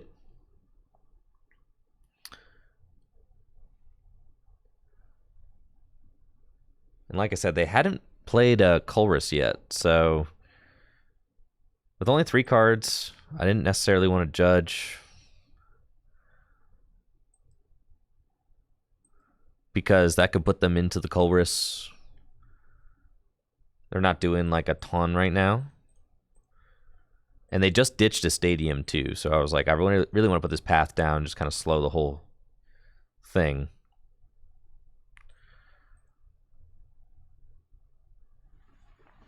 That was the idea, anyways. Okay, so they're coming up with Cramorant. And they're going to boss up Oricorio. It's fine.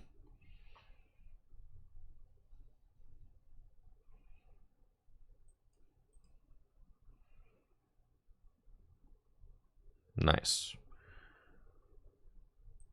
Let's bench that. Attach that. Technoblast.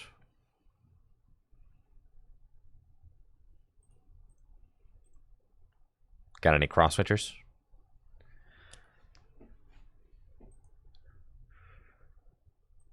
There's a Colress. Okay. I'm starting to feel a little nervous, but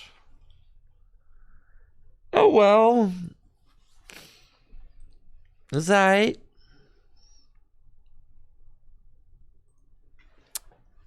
I feel like Mew was kind of a great call for Toronto because almost nobody had Drapion in their decks. Drapion definitely makes this kind of sketchy.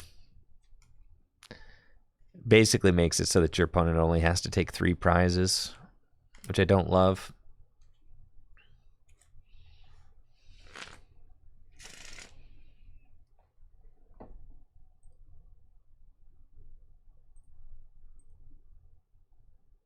Yeah, at least I have Path, that's true.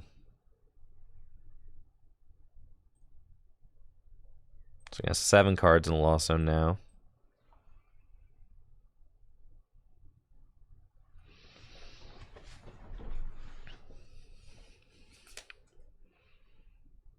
Okay. Must have been a good card if they're ditching Mirage Gates.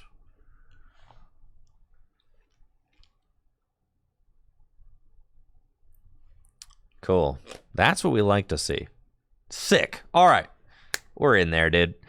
We're in there, dudes. We got it right here. Let's go. I'm pretty sure I can attack. Nope, I need to switch. All right. See, that's why I checked. And then we'll judge. Whee! Whoopee!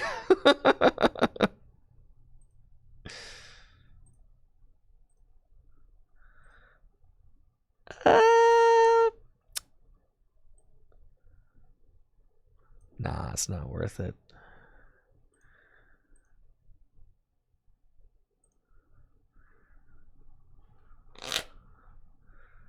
now we're big chillin'. They put out Drapion at this point. They've only got... Then I just have to take one more knockout. So...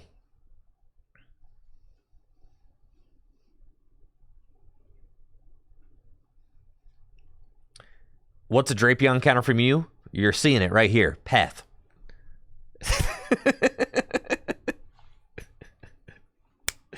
This card, yeah.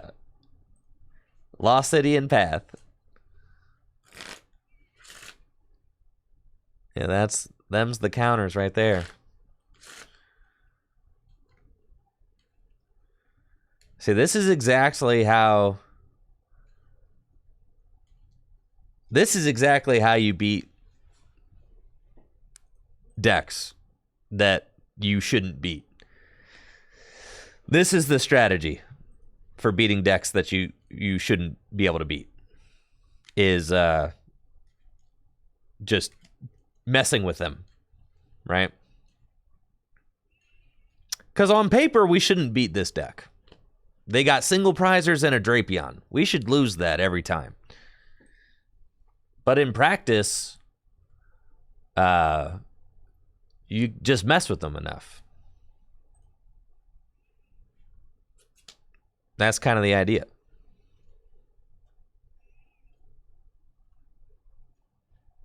All right, they're playing out all these Mirage Gates. Okay.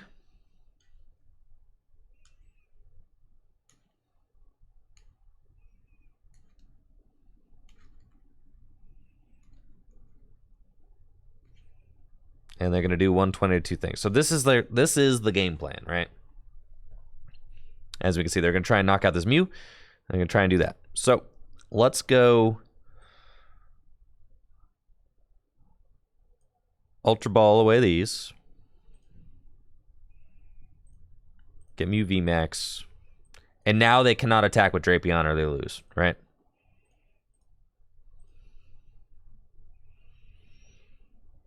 Max Miracle do 110, so...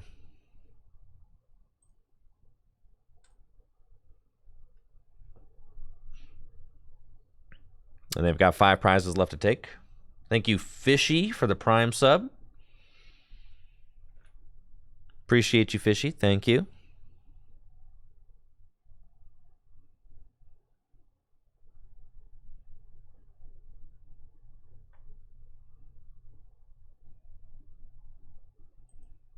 Okay, they got a Colress. But they cannot attack with Drapion. They would have to double cross switcher or like Sableye, knock out Genesect, and then win with... Nah, Oricorio does not protect against Drapion, no. There is no protecting against that monster. It does 190 damage. It does way too much.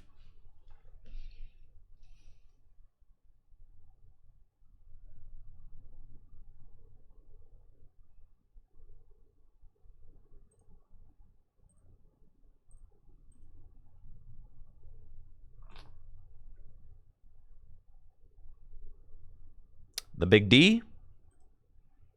It's what they have to do.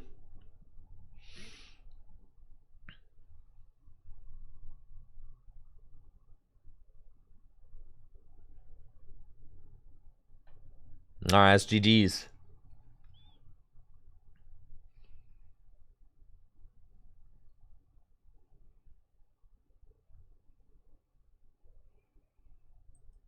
Promote Mew and Power Tablet choice. Technoblast, GG's. Take our final 2 prizes. That's it. On to game 3.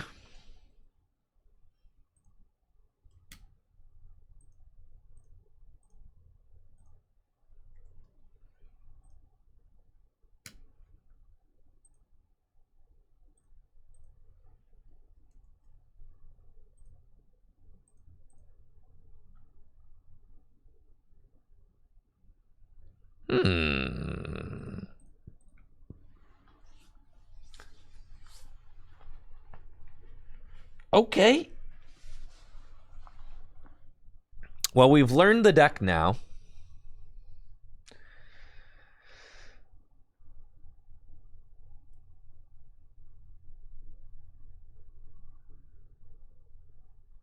That's a heck of an opening hand. We've learned the deck. So, hopefully they don't start comfy. Bingo. A 2 retreater. That's what we want to see. Right there. Love it when Lost Box doesn't open comfy. That's one of the dream situations. I think Lost Box's win percentage goes down at least 5 points if they don't open comfy. I can say that with 100% confidence.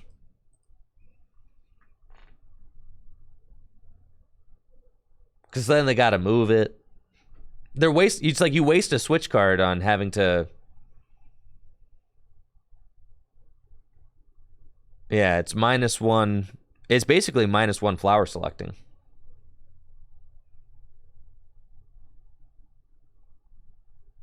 Oh, yeah, baby. All right, we are going to need... we're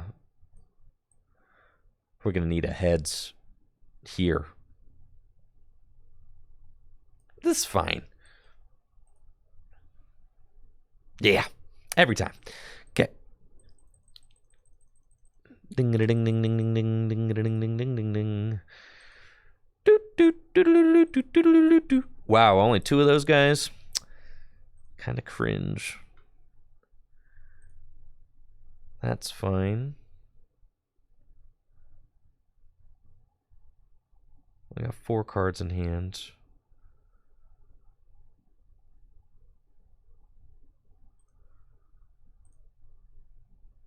Now, they only played 1 quick ball. I have a feeling like the hand stinks.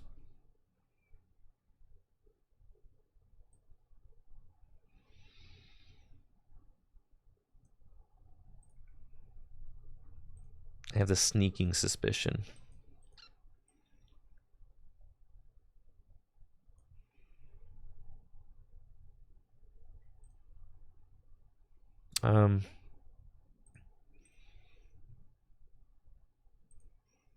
Quick ball instead.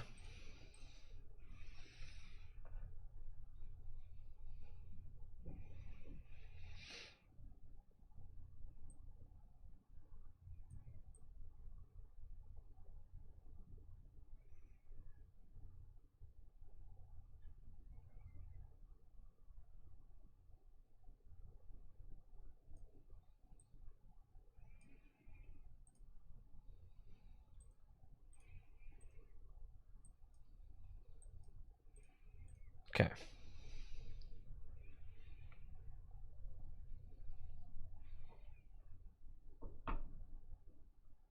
Okay. Yeah, I didn't want to. They didn't have. They just had 1 quick ball, no capture energy, no switch cards, no scoop up nets. I don't think we actually judged that hand. I think we just. I like the route we chose. That seems good. Okay, we'll pass.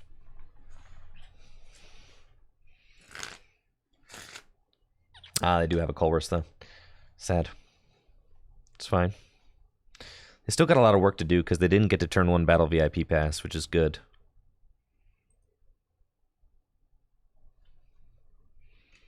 And we can start judging next turn.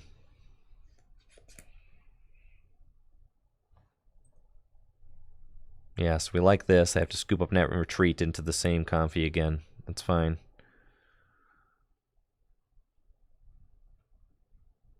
Don't mind that at all.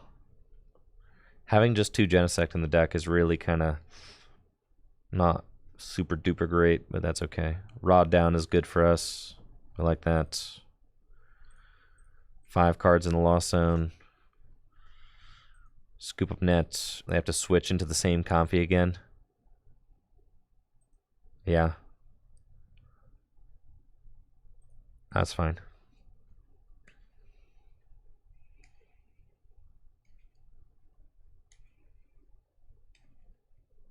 They're having trouble getting comfy out. which is a big dub for us. Just natural inconsistencies of the deck. Maybe they prized one. Yeah. Okay. They got a switch card? No. That's it. Pass. Okay. 4 cards in hand again. Let's see where we're at. We're ready to start attacking. Let's go Mew here. And we only get 2 draws with Genesect. It's not super duper awesome. We do not, under any circumstances, want to give them this Pokestop.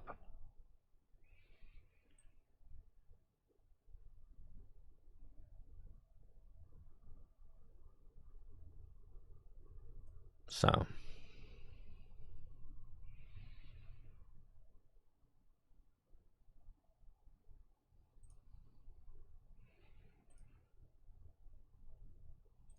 I think that's okay.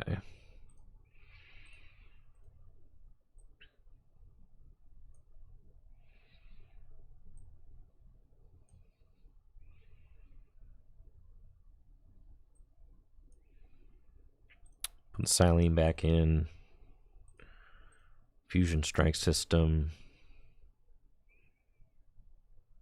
Okay.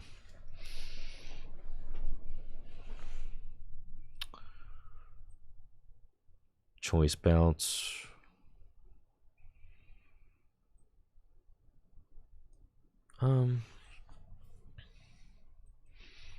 Quick ball away this.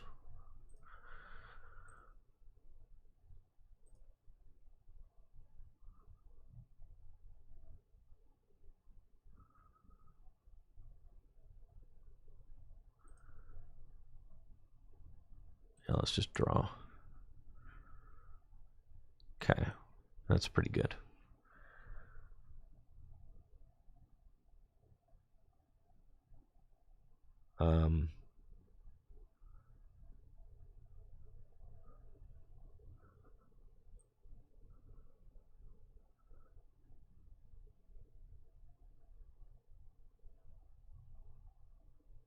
Should I psychically? Potentially, yeah. Let's do that.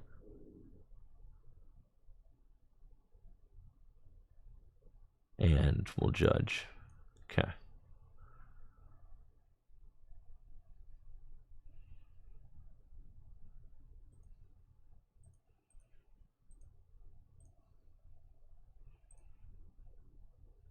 Seems fine.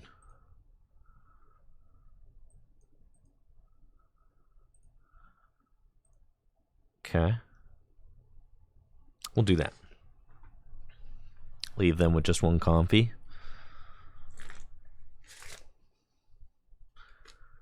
And say, okay. Can't even knock out my Mew with the Snorlax. I could theoretically Psychic Leap again if I want to. We just, at this point, they're low on Comfy, so we want to just chase those off the board. Just like judge them, knock out. If I can knock out their only Comfy and judge them, that's great. It's like a really solid spot for us to be in.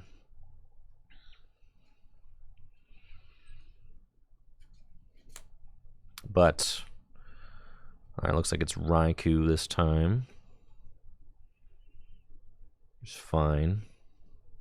Cramorant down. Single Comfy. Okay. Where are we going with the damage? It'll be 100 to the Mew. And then softening up Genesect, which is fine. They didn't support her, so I don't want to judge. So instead we want to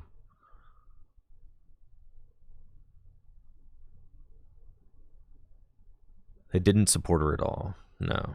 Instead we want to switch and Serena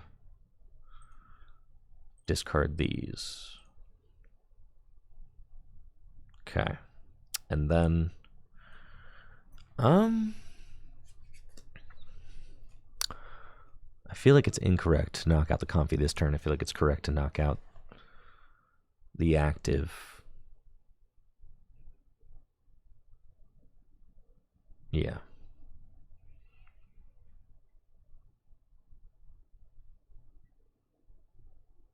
Though I could just go for blood with the Comfy this turn, which would be pretty sick. Let's do, I think, because if I Psychic Leap the Comfy, I also could, how many Power Tablets would it take? If I double Power Tablet, I can Psychic Leap the active, which is even more nuts, I think.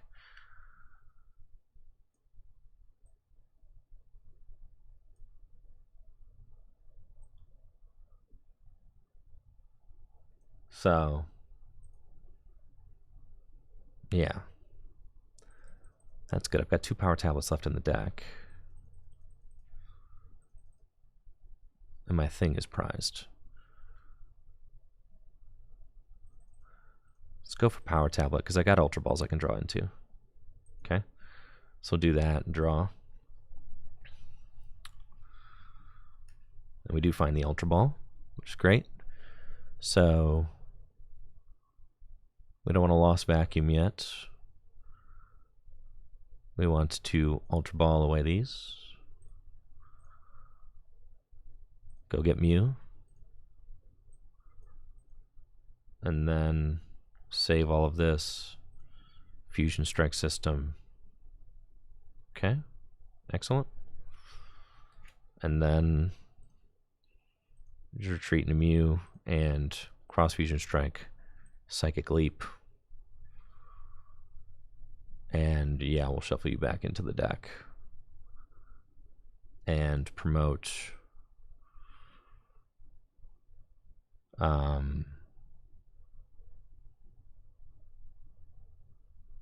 Mew. Okay. Take our prize. Nice. It's a good prize. So we got the Raikou gun.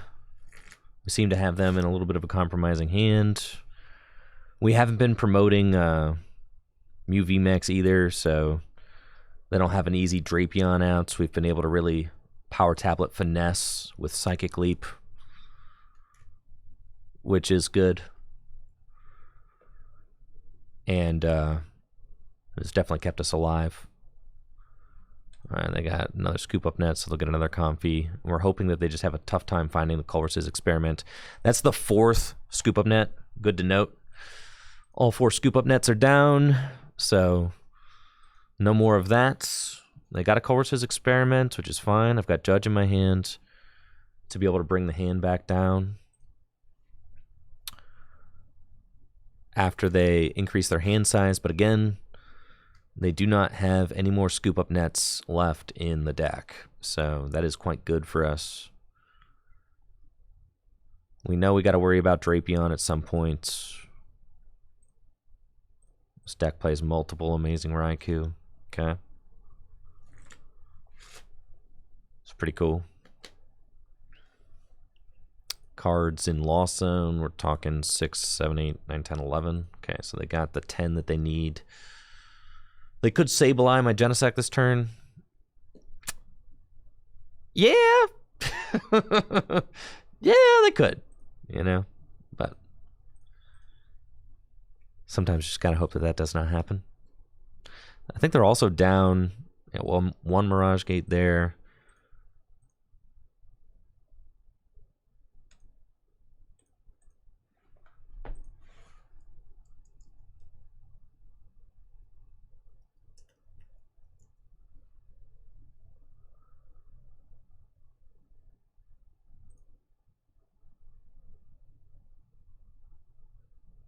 Okay, and they're just going to swing with Cramorant. Cool. That seems good.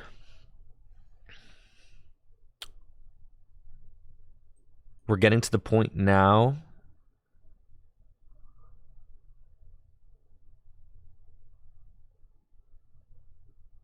where we're thinning enough. See, do I want to leave this Mew here? I guess I could technically Psychic Leap it. I think that we probably want to Quick Ball away Lost Vacuum for a Mew.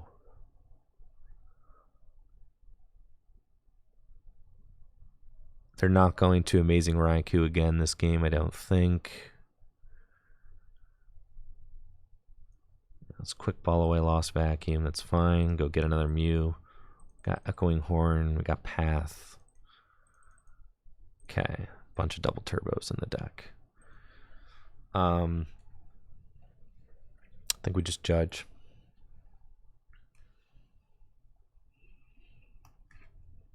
And now we see where this goes. I've got my 4 Seal Stone. Let's draw a couple cards. Okay. And we got double cross switcher. If I care to knock out anything else on their board.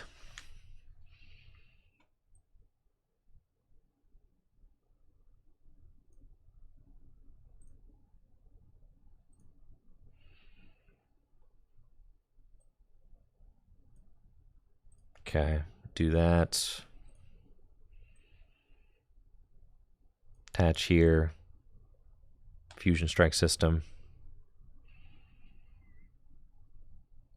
Okay.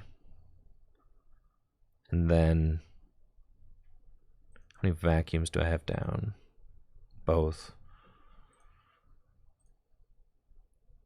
We'll Star Alchemy for this preemptively, which you would not waste that, but PTCGO is bugged right now, so you kind of have to. And then we'll Cross Fusion Strike. Technoblast for knockout. Okay.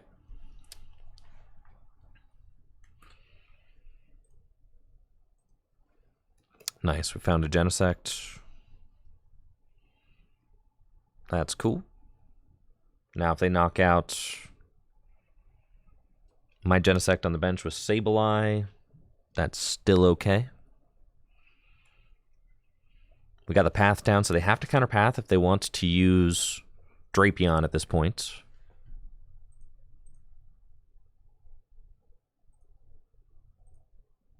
We've got Roxanne in the deck. We've got 3 prizes left to take.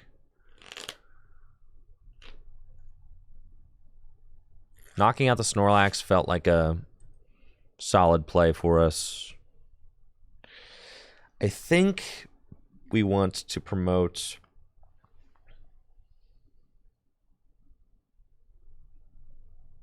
we don't want to give them an easy knockout for Cramorant.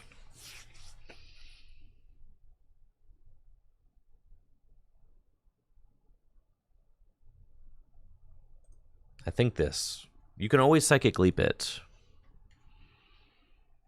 So I think that this is correct. The Mews are like the worst thing for them to put damage on. So that's probably what we go for. Ditching the Energy Recycler, that makes me feel good. I still, we're in a best of 3. I haven't seen a Kyogre, but you never want to like totally rule that out. So an Energy Recycler going down probably means that Kyogre is not imminent, because they usually need 2 of those at the end of the game. Like I said, they are out of Scoop Up Nets, so at this point it's just going to be another Cramorant, it looks like. And now we're pretty much in the clear without anything like Cramorant happening, or without anything like Amazing Kyogre happening. I don't think that we can lose this game, because if we take this knockout, then the Drapion will not be able to win them the game, because I will win instantly. So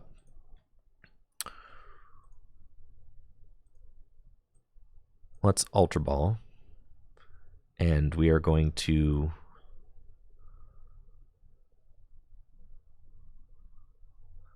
Path is still out.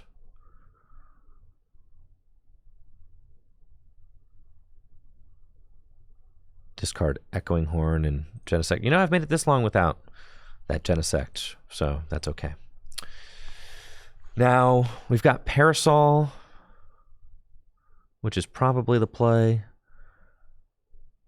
Slap that Parasol there. Put that Mew there like that.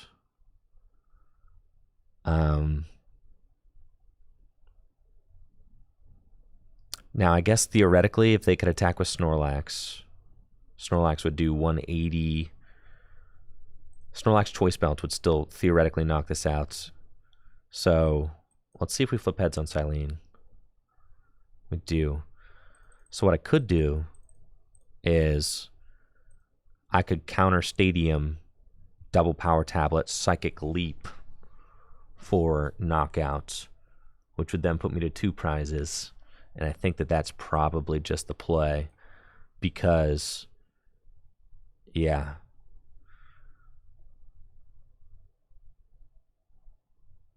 That's probably the play. We could draw 4. That's fine. Doesn't matter. I'm putting the Mew back into the deck. So we go double Power Tablets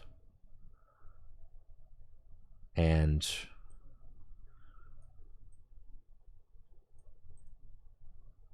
Cross Fusion Strike, Psychic Leap, put him back into the deck.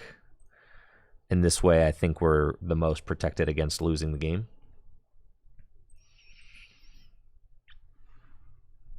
Because they have 6 prizes to take still, and I've got 2. So even if they bring out Drapion, they lose. And if they go Snorlax, if they like take 2 prizes, they'd have to Amazing Raikou, and they're down both. I don't think that they can actually Amazing Raikou with this board, as they've got 1 in the Lost Zone, they've got 1 here, and they've got a lot of energy down, and they've got an energy recycler right here. I don't think that they can Amazing Raikou, but if they do, if they Amazing, their win condition now is Amazing Raikou. Yeah, Amazing Raikou into Drapion. That would be what they had to pull off.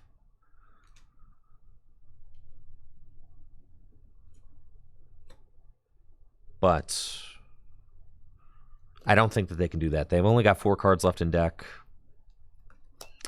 No prizes taken. I think we're in the money here.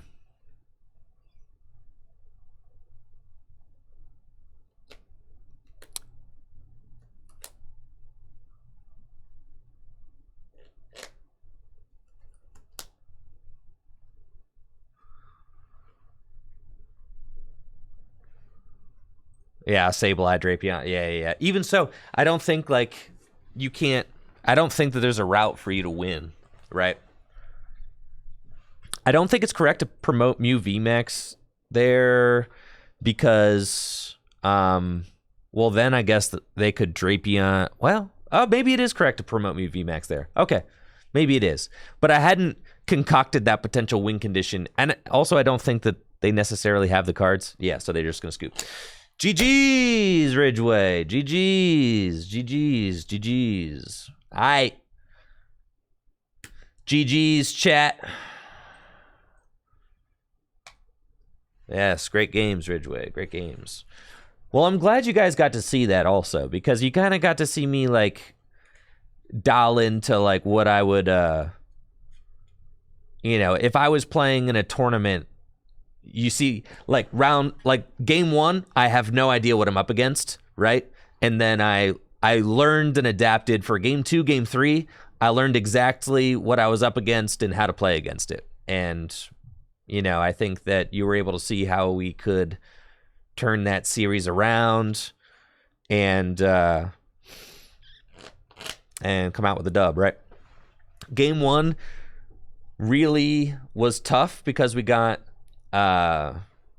all those power tablets being down, you could see how much like Psychic Leap plays into that. Psychic Leap, Judge, Path, Roxanne. It just makes games really hard to win when you're constantly getting judged, Roxanne, Psychic Leap. Also, you're constantly trying to deduce what's in your opponent's hand, which is something that I really like about this deck also, because it's not just as mindless as like, I'm going to judge every turn. It's like, oh, if their hand's bad, I'm going to let them keep that bad hand. And then continue just playing my game, right? And you can tell, especially with Lost Box, like you can usually tell when they're, you can tell when Lost Box in a little bit of a bad hand. Like you could definitely tell, right? Because they're like not doing anything. They're like, didn't play a supporter last turn, and it's not from my choosing. So yeah, that's it. There we go. GG's, Ridgeway. GG's.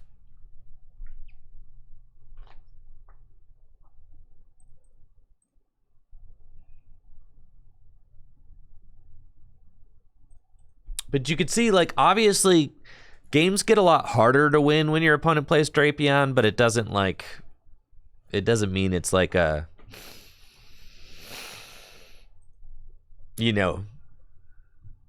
by no means is it an auto loss if they play Drapion.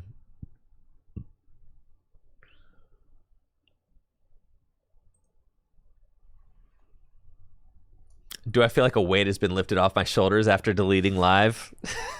No. I don't know that the weight will be gone until live is gone.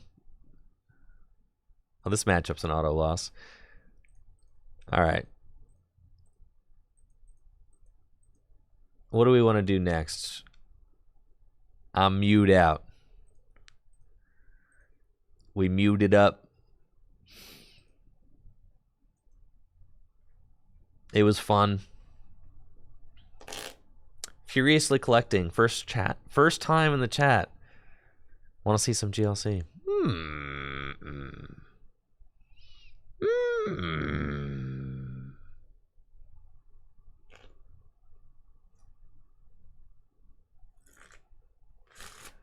The reason why Zoro Box is such a bad matchup is because they can just breaks in your Genesects. That's like the...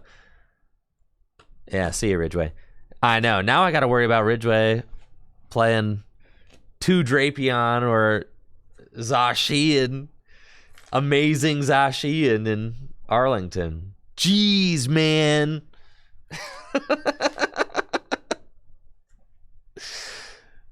Ugh.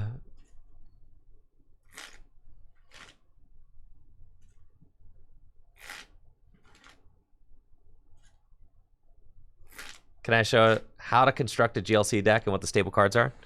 I would love to do that.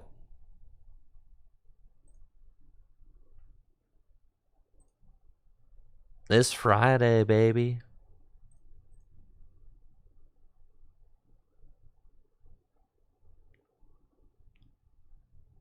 A Gym Leader Challenge deck.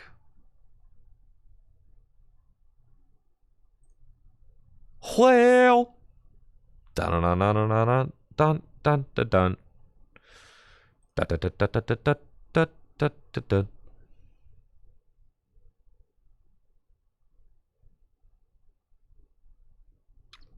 Let's take a look at the water deck. Is probably like the most vanilla deck. First of all, Gym Leader Challenge is all about fun. You can do whatever you want in a Gym Leader Challenge deck, except you have to play only one of each card except for basic energy. You can't play any cards with the rule box in them. And you have to pick just one type to build your deck around.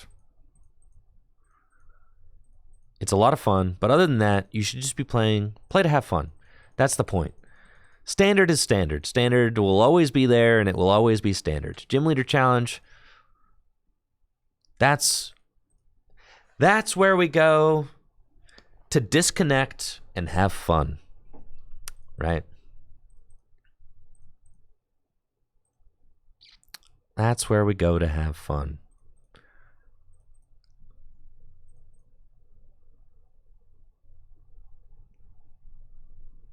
Okay.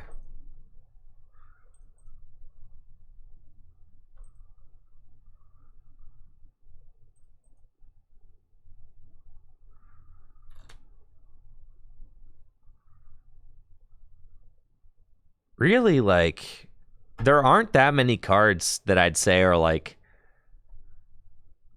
I mean, when you're getting into cards that are truly like staples, like this card goes in almost every single deck. Yeah. Nest Ball. When you're building a Gym Leader Challenge deck, you can't play more than one of the same card, right? So that's why all the different ball cards printed over the years are used in Gym Leader Challenge format.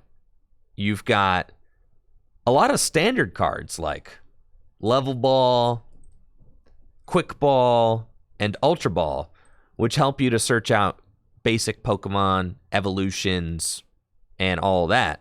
But another great ball from the Sun and Moon era, Nest Ball, is arguably like the best, one of the best item cards in Gym Leader Challenge format, as it allows you to just search your deck for a basic Pokemon and put it onto your bench. So it's just incredible for getting your basic Pokemon into play. And then what's awesome is you play all these different ball cards, and there are even more, right? You've got Hisuian Heavy Ball, right, which makes its way into I'm gonna regular rarity everything. And we're gonna put the modern art so it's less intimidating.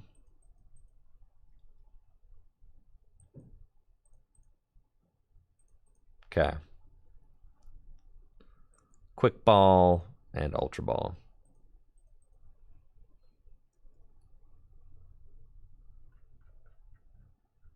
Cool. There's a lot more balls, right? It's not just Level Ball, Nest Ball, Quick Ball, Ultra Ball. There's more balls, like Hisuian Heavy Ball, which gets you a Pokemon out of your prizes, obviously in a singleton format where you can only play one of each card except basic energy in your deck. A card like Hisuian Heavy Ball is, I mean, that's just like almost a no-brainer. That's almost an auto-include for me. But there are a lot of different ways to access your prize cards in Gym Leader Challenge format, which uses the expanded card pool. You can play any card from black and white onwards. So it's not just Hisuian Heavy Ball. We got a lot of different ways to access the prizes. We'll talk about that in a minute. Then there's other options as well. If you're playing a water deck, Dive Ball is very good. If you're playing a deck with heavy Pokemon in it with big retreat costs, then Heavy Ball is very good. Any other balls that I should know about? Balloon doesn't count. I know. Quit playing with me, dog. There's Great Ball, if you wanted to play that. Ah, yes, Net Ball. That's right. Another fantastic one. Can get you a grass energy or a basic grass Pokemon. Timer Ball. A personal favorite of mine. Yes. Look at all these beautiful balls. And there's more. But lots of great balls. Heavy Ball can get you a Pokemon with a retreat cost of 3 or more. Net Ball gets you a basic grass Pokemon or a grass energy card. Timer Ball, you can tell a lot about a Pokemon TCG player by whether or not they put Timer Ball in their Gym Leader Challenge deck. Okay? I'm actually going to do a poll in the chat. Do you play Timer Ball?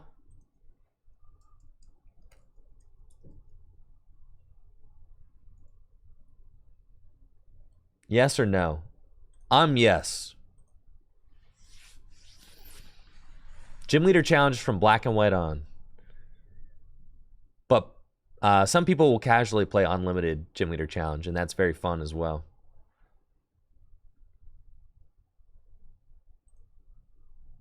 Yeah, I'm a big timer ball stan. 75. It's like Silene, man. It's like Silene. Gotta play Silene. Gotta play timer ball. I'm just saying.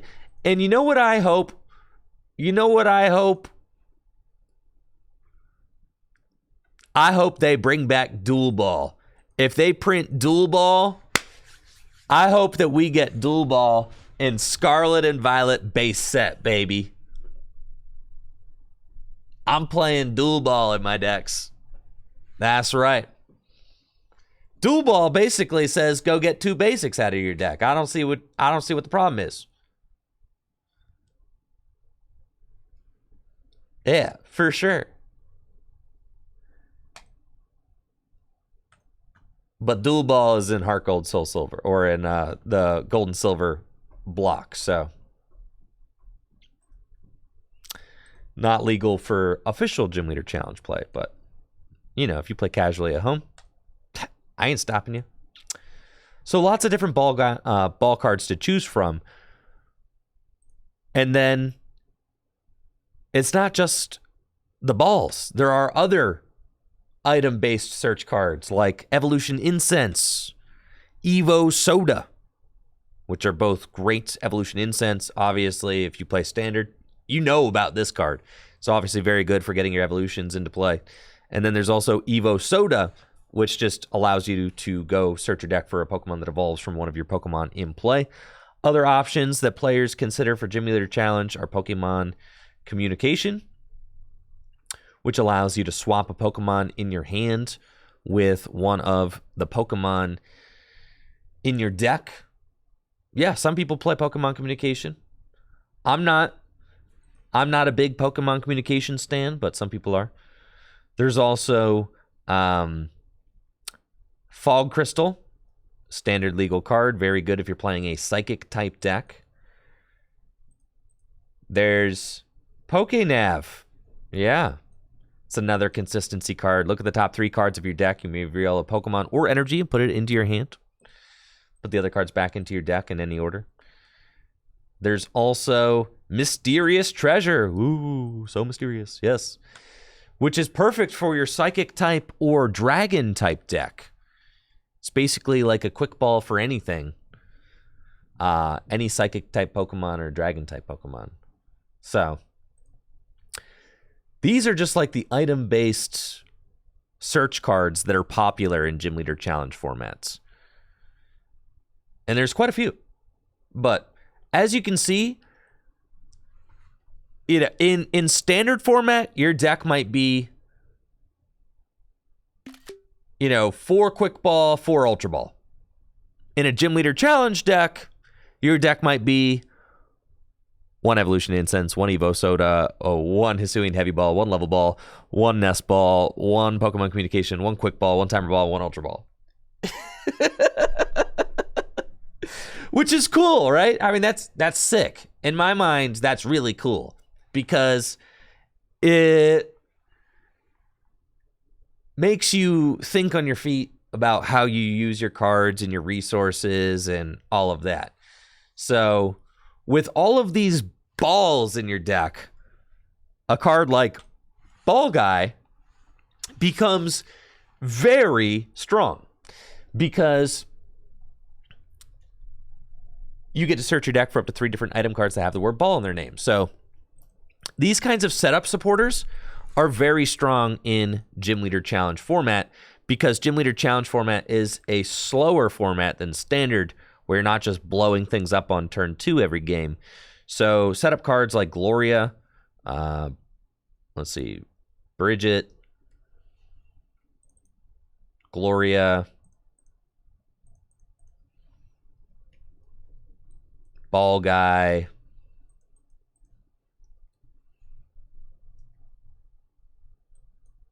Sonia, these cards all see play in Gym Leader Challenge format because it is a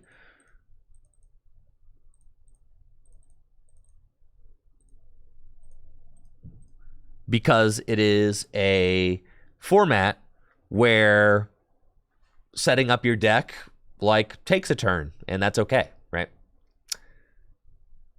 So, yeah, Ball Guy, Bridget, Gloria, Sonia. These guys all see play in Gym Leader Challenge format. Gloria just allows you to go get 3 basic Pokemon and put them onto your bench.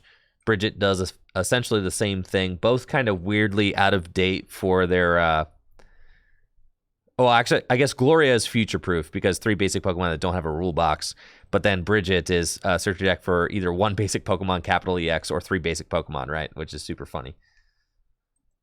So, all these basic searching supporters are also really good, especially in a singleton format where you can only play 1 of each card. Being able to go get, you know, your Charmander or your Slugma or your Growlithe, you know, is really important. And Ball Guy was like popular at first in Gym Leader Challenge format, and then it started to kind of fade in popularity.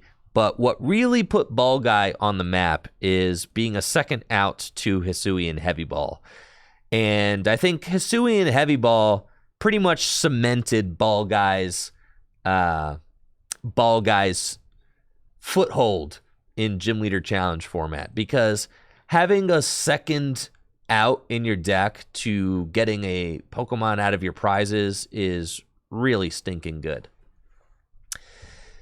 Now, talking about getting cards out of your prizes, there's quite a few ways to get cards out of your prizes, because that's always a question that people have, you know, when building a Gym Leader Challenge deck. They're like, oh, well, how do I access my prize cards?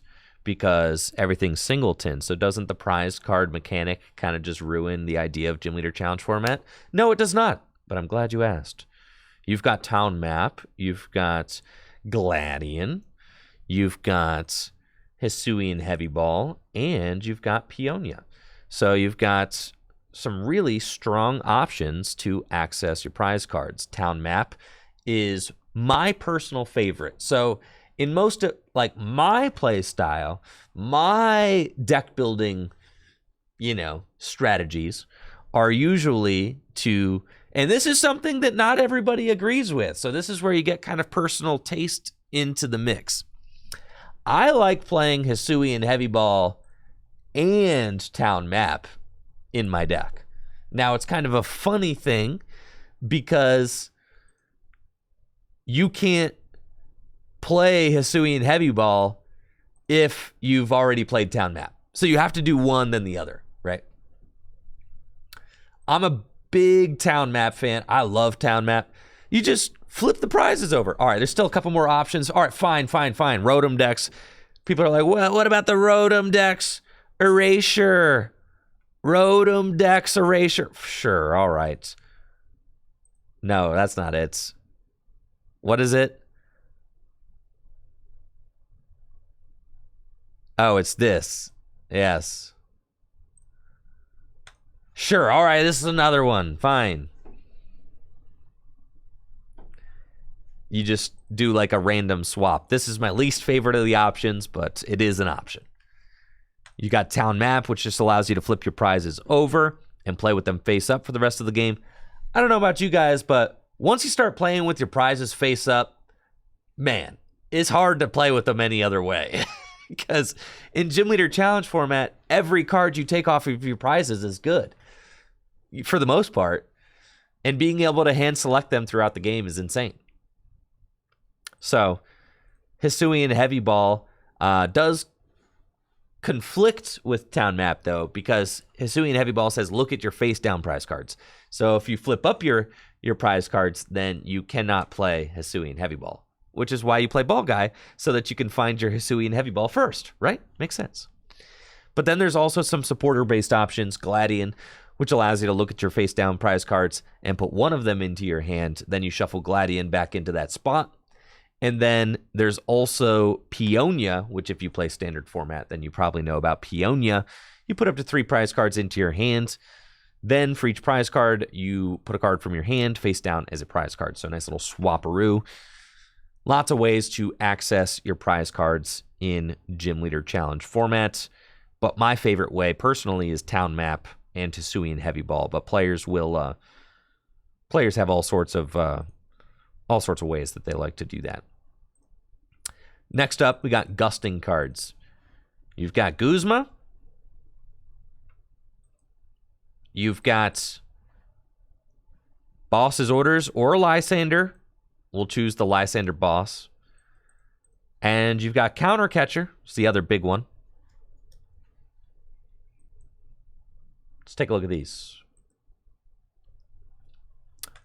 Guzma is one of the most notorious Gust cards of all time because it is also a Switch card. This is one of the best cards in Gym Leader Challenge format, period, because any card in Gym Leader Challenge format that acts as like a twofer, any card that's not just one effect, but two is going to be very good.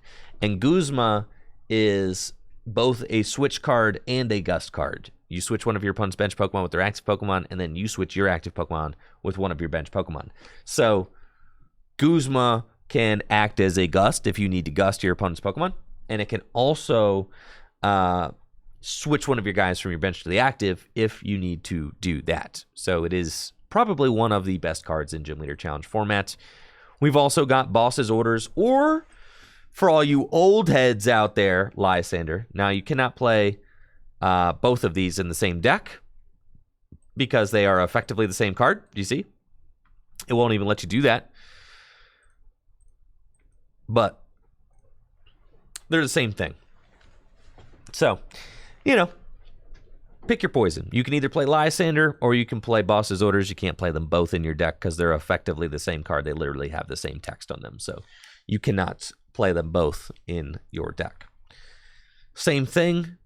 You cannot play both Professor's Research and Professor Juniper and Professor Sycamore in your deck. You have to pick one because they have the same text on them. So,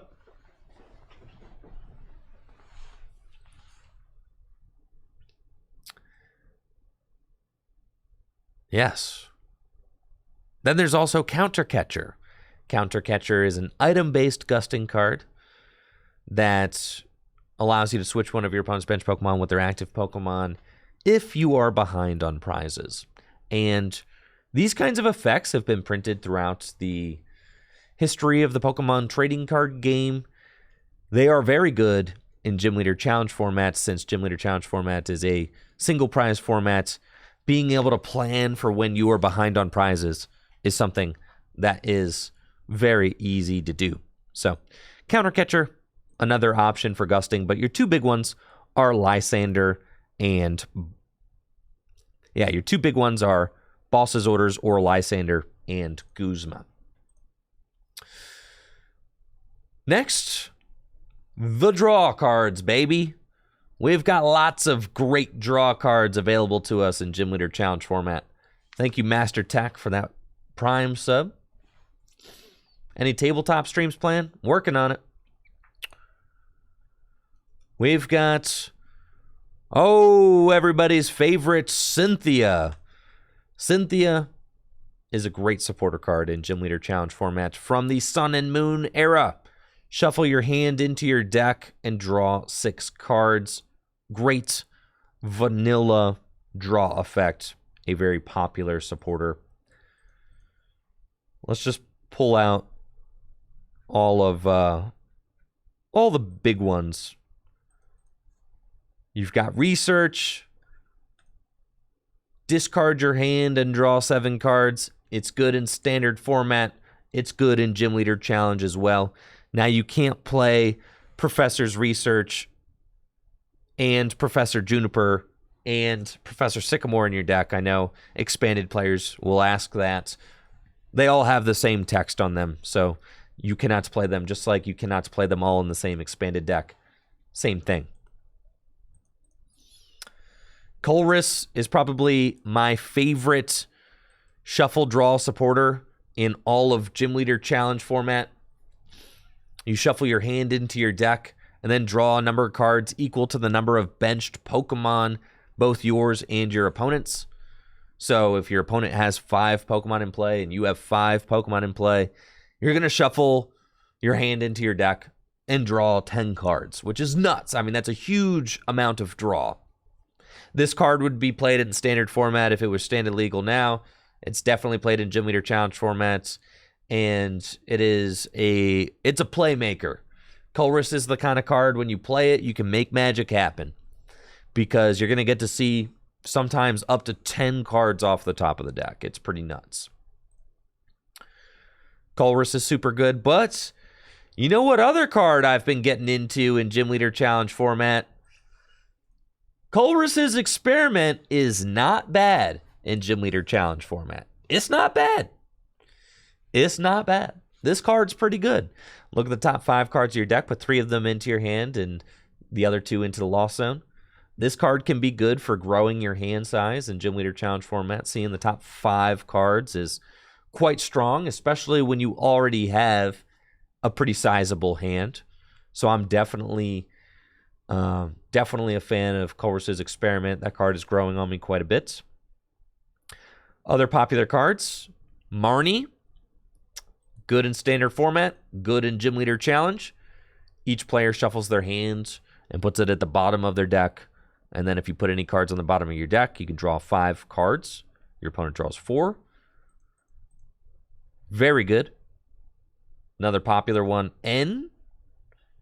Oh, baby. This is another one of the best supporter cards in all of Gym Leader Challenge formats. At the beginning of the game, before you've taken any prize cards, it's just a nice vanilla shuffle draw 6. We already talked about how good Cynthia is. Being able to use it as a shuffle draw 6 at the beginning of the game, and then at the end of the game as a hand disruption card to put your opponent's hand to just 1 or 2 cards. I mean, we've seen how many games in standard format can be won or lost because of a Roxanne. N is as strong as that, even stronger with 1 prize card remaining. You're putting your opponent to just 1 card, which is absolutely insane. Other draw supporters I like. Cynthia and Caitlyn. I'm a big Cynthia and Caitlyn fan in Gym Leader Challenge format. One of the reasons I like this supporter card so much is because it's a supporter card that draws cards, and it also retrieves a supporter from the discard pile. And since Gym Leader Challenge is a singleton format, you really like being able to get cards back from the discard pile. Being able to get another Guzma is really good. Being able to get another N is really good. It's just a great card, and it can draw you cards. Like I said, cards that have dual effects in Gym Leader Challenge formats are usually always good. Another big one that comes to mind is Tate and Liza. Similar to Guzma, Tate and Liza can act as a shuffle draw card or a switch card, whereas Guzma does them both at the same time, Gus and switch. Tate and Liza is either or, but it's still very good because shuffle your hand into your deck and draw 5. That's just a nice solid vanilla shuffle draw effect. And then switch your active Pokemon with one of your bench Pokemon. If you get stuck in a pinch, being able to force a switch with Tate and Liza is also very good.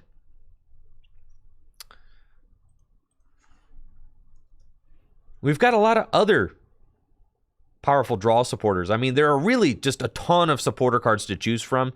So you're going to start to get into personal preference just with whichever supporter cards you like to play. Cynthia's Ambition is a decent supporter card that sees some play. Bruno is also another one. Both of these have knockout effects. When your opponent knocks out a Pokemon, you get a bigger draw, which is really nice. Being able to shuffle draw up to 7 or just fill your hand up to 7 with Cynthia's Ambition. Both of those are good, but by far the most popular of the knockout clause supporters is Teammates. Teammates is a supporter card from Primal Clash. that can only be played if one of your Pokemon was knocked out during the last turn. It allows you to search your deck for up to 2 cards and put them into your hand.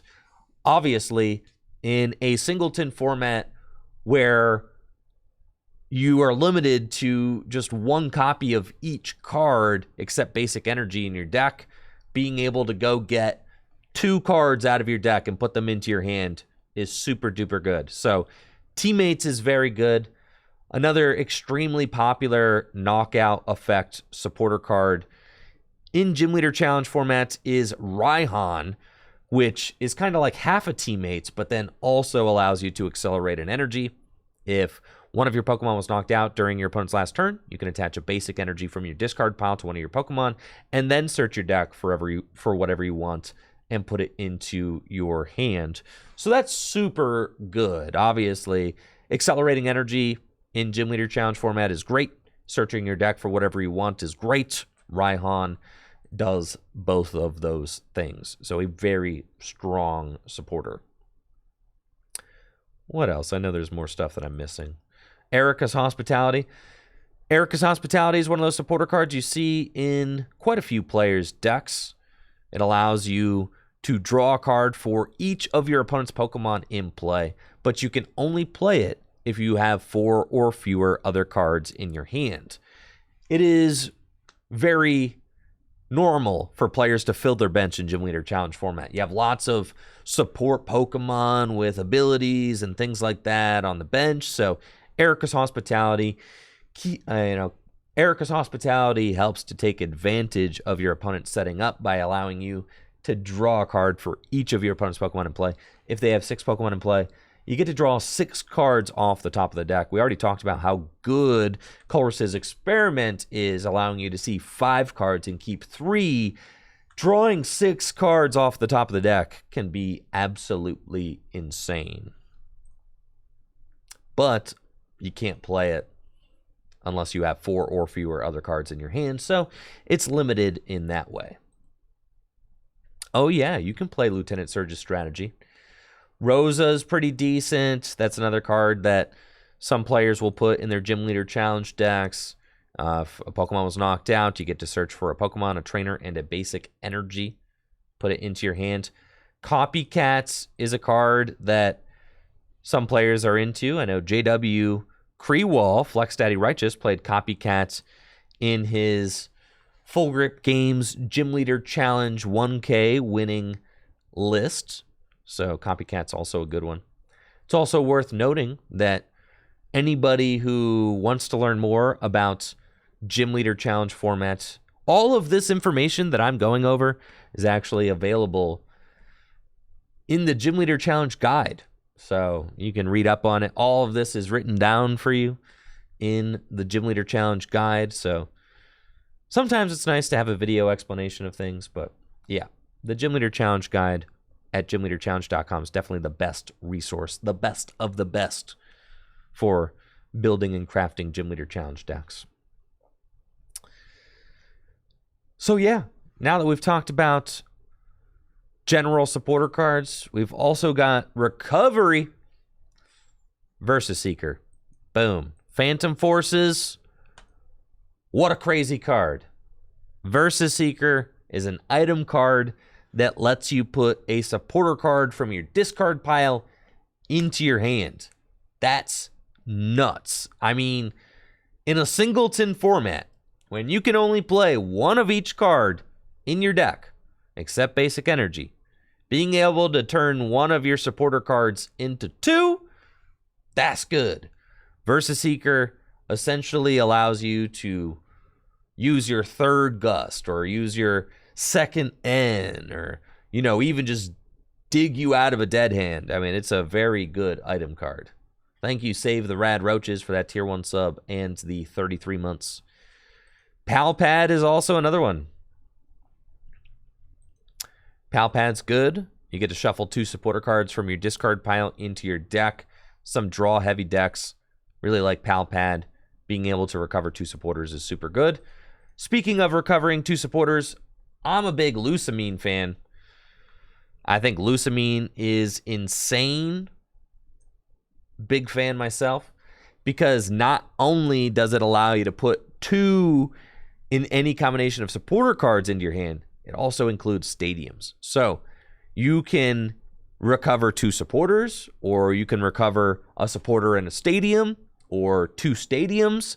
And in a singleton format, being able to get exactly what you want out of the discard pile is just super good, because when you're, really cool stadium card that you like and helps your deck gets countered, you can use Lusamine, get it back. Say you want to use a supporter card again that really helps with the strategy of your deck, you can get that supporter card back with Lusamine and then use it the following turn. Lusamine is super good. I really love Lusamine and Cynthia and Caitlyn, as they both allow you to recover supporter cards, and Lusamine allows you to get stadiums back from the discard pile. So I'm super into that card for sure. Let's see, what else? Oh, other auxiliary supporter cards. Got to talk about Hex Maniac. Hex Maniac is a big one. Banned in expanded formats, not in Gym Leader Challenge. Hex Maniac is a balanced card as a one-of in Gym Leader Challenge formats, because you can only play 1 in your deck. So you can't just loop it every single turn of the game. Hex Maniac is a powerful supporter card from Ancient Origins that reads, until the end of your opponent's next turn, each Pokemon in play, in each player's hand, and in each player's discard pile has no abilities. Imagine if Hex Maniac was legal in standard format right now. Imagine knocking out a Lugia. Imagine what Mew VMAX would do with Hex Maniac. Imagine, holy smokes. Mew would just be the best deck in the format. If Mew VMAX, it wouldn't even be close, bro. You'd just be like, oh yeah, I'm a Hex. That's cool. Knockout. You don't get to use abilities. That's cool. I'm a draw. Hex. Knockout. Yeah.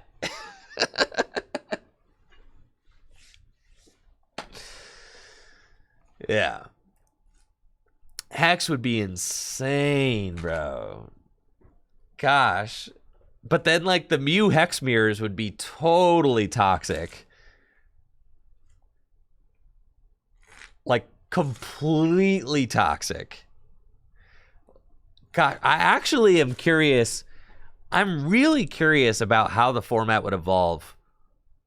What would the format be if Hex was in the format? Like, oh my God. I'm pretty sure this card is powerful enough to, like, single-handedly derail standard.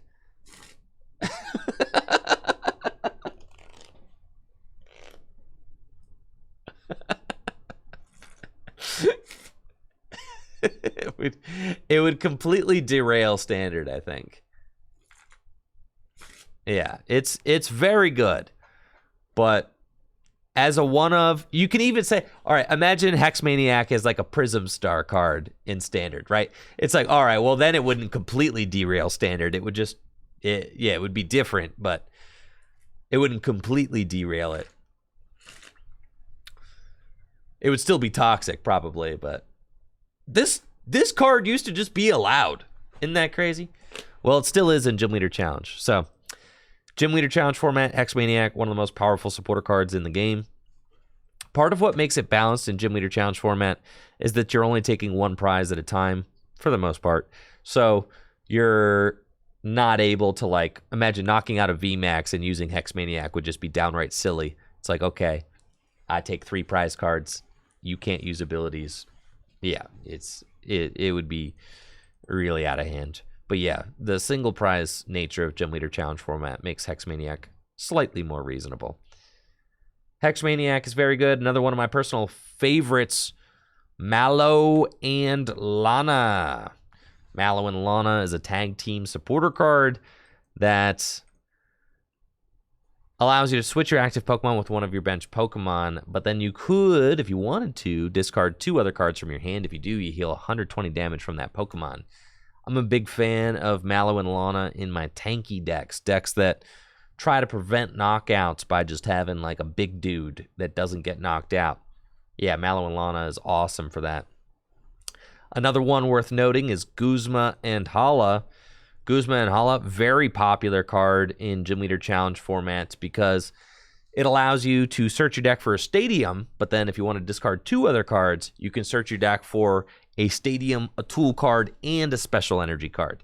That can allow you to set up all sorts of crazy plays, since you can just go search for your double dragon energy, or you can go search for a capture energy to help set up, or you can go search for your float stone, which we'll get to in a moment. Guzma and Hala, Cynthia and Caitlyn, and Mallow and Lana are all pretty good supporter cards, and they're all tag team cards, which also opens the door for you to play cards like Tag Call, potentially, right? Tag Call is a really cool item card that allows you to search your deck for up to 2 tag team cards and put them into your hand. So if you really like using Guzma and Hala on the first turn of the game, then you can use Tag Call to help find Guzma and Hala. So you can see how all these funny, cool combinations really start to... I mean, like, look how nuts this is. All these singleton cards. It seems complicated, but when you get into it, it really makes sense if you build your deck kind of from the ground up. You're like, okay, I pick out my favorite item-based search cards to help me get my Pokemon into play. I pick out my favorite supporter cards to help me draw into and find the cards that I need. Oh yeah, Guzma and Hala also is fantastic for, you can search out special energy, a tool card, and a stadium card. And there are some really, really good stadium cards in Gym Leader Challenge formats, like Tropical Beach or Jubilife Village, Dimension Valley, Parallel City. I mean, yeah, let's talk stadiums. Parallel City. Take me down to the Parallel City. Yeah, this is like my favorite supporter. This is my favorite stadium card in all of Gym Leader Challenge format. Why? Because it's broken. This is such a good card. Imagine if this card was legal in standard format, bro. You put Parallel City down, and that player can only have 3 benched Pokemon. Imagine using Parallel against Mew VMAX. That would be nuts. And then the other side is choose which way is any damage done to this, done by attacks from this player. All right, so it's also worth noting, Parallel City is a 2-sided stadium card that either faces one way or the other, and depending on the way that it's facing, it'll have a certain effect on that player that it's facing. The red side decreases the damage dealt by that player's grass, fire, and water Pokemon by 20, and the blue side, that player can only have a bench of 3. So this is an incredibly powerful stadium card because you can limit your opponent's bench to 3. I mean, in standard format, we have Collapse Stadiums, not nearly as good as this thing, but Collapse Stadium is even good enough to see some play. Parallel City can completely wreak havoc on a player's bench if they are not careful. So this card is incredibly good. Other powerful stadium cards, Dimension Valley. Ooh, if you like your Psychic type deck, then you're probably a huge fan of Dimension Valley. Each Psychic Pokemon's attacks costs 1 colorless less. That's just good. That's a really, really good stadium card. Psychic decks love Dimension Valley. If you're playing a Metal or a Dragon deck, you're probably a big fan of Crystal Cave, which can heal 30 damage from each of your Metal or Dragon Pokemon during your turn. If you're playing a Water or a Fighting deck, you're probably a big fan of Brooklet Hill because it allows you to search out a basic Water or a basic Fighting type Pokemon and put it onto your bench. If you're playing a Dragon or a Lightning deck, you're probably super into Stormy Mountains because it allows you to search out a basic Lightning Pokemon or a basic dragon Pokemon. If you're a huge hater and you don't want anybody to have fun with their stadium cards, then you're probably super into Chaotic Swell, since Chaotic Swell blocks other stadium cards from coming into play. If you like drawing cards, then you're probably into Jubilife Village or Tropical Beach for all you rich folks out there, which both can allow you to draw cards by ending your turn. Jubilife Village allows you to shuffle your hand into your deck and draw 5 cards, which ends your turn. And Tropical Beach allows you to fill your hand to 7 cards, but it ends your turn. Fire's got some great stadiums. You've got Magma Basin, which is, to my knowledge, the only stadium that actually accelerates energy into play, which is super good. And it's also got Giant Hearth. But you know what stadium that everybody has, which gets you energy, is Viridian Forest, which is super nice. Kind of like a Giant Hearth Light, which can get you basic energy out of your deck and into your hand. And then as far as energy recovery goes, Training Court is very good for that. There are a lot of really wonderful stadiums to choose from. A lot of good ones. It's tough. And there are still more. Silent Lab is a big one. Shuts down basic Pokemon's abilities, can help you get through Bench Barrier Mew, can shut down draw Pokemon like Radiant Jirachi. Not Radiant Jirachi, like Amazing Jirachi, which is nice. Gapejaw helps, place damage counters, which is cool. Can be nice in spread type decks. There are just a ton of stadiums, really good ones, but these are some of the most popular stadiums in Gym Leader Challenge formats. Turffield, man. I typed turd. Turffield Stadium, it's a big one. Getting out grass type evolutions is super powerful. And then another one of my favorite stadiums is Pokemon Research Lab, which allows you to end your turn by searching your deck for up to 2 Pokemon that evolve from unidentified fossil, and you get to put those straight onto your bench. I love Pokemon Research Lab. That is super good.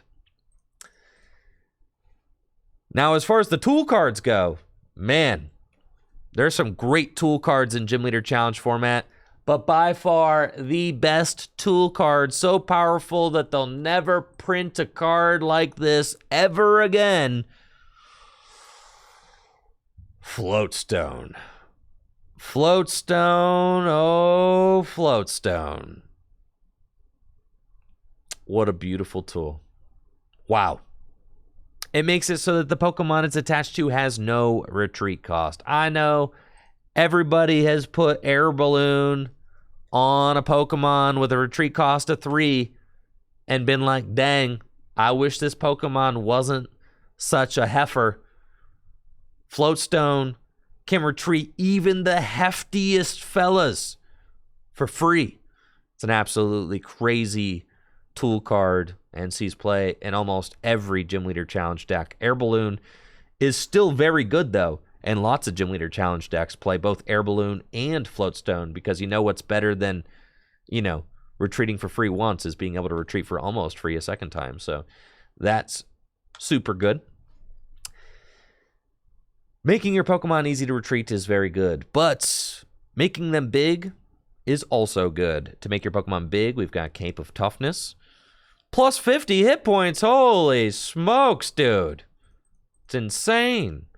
We also got Fury Belts.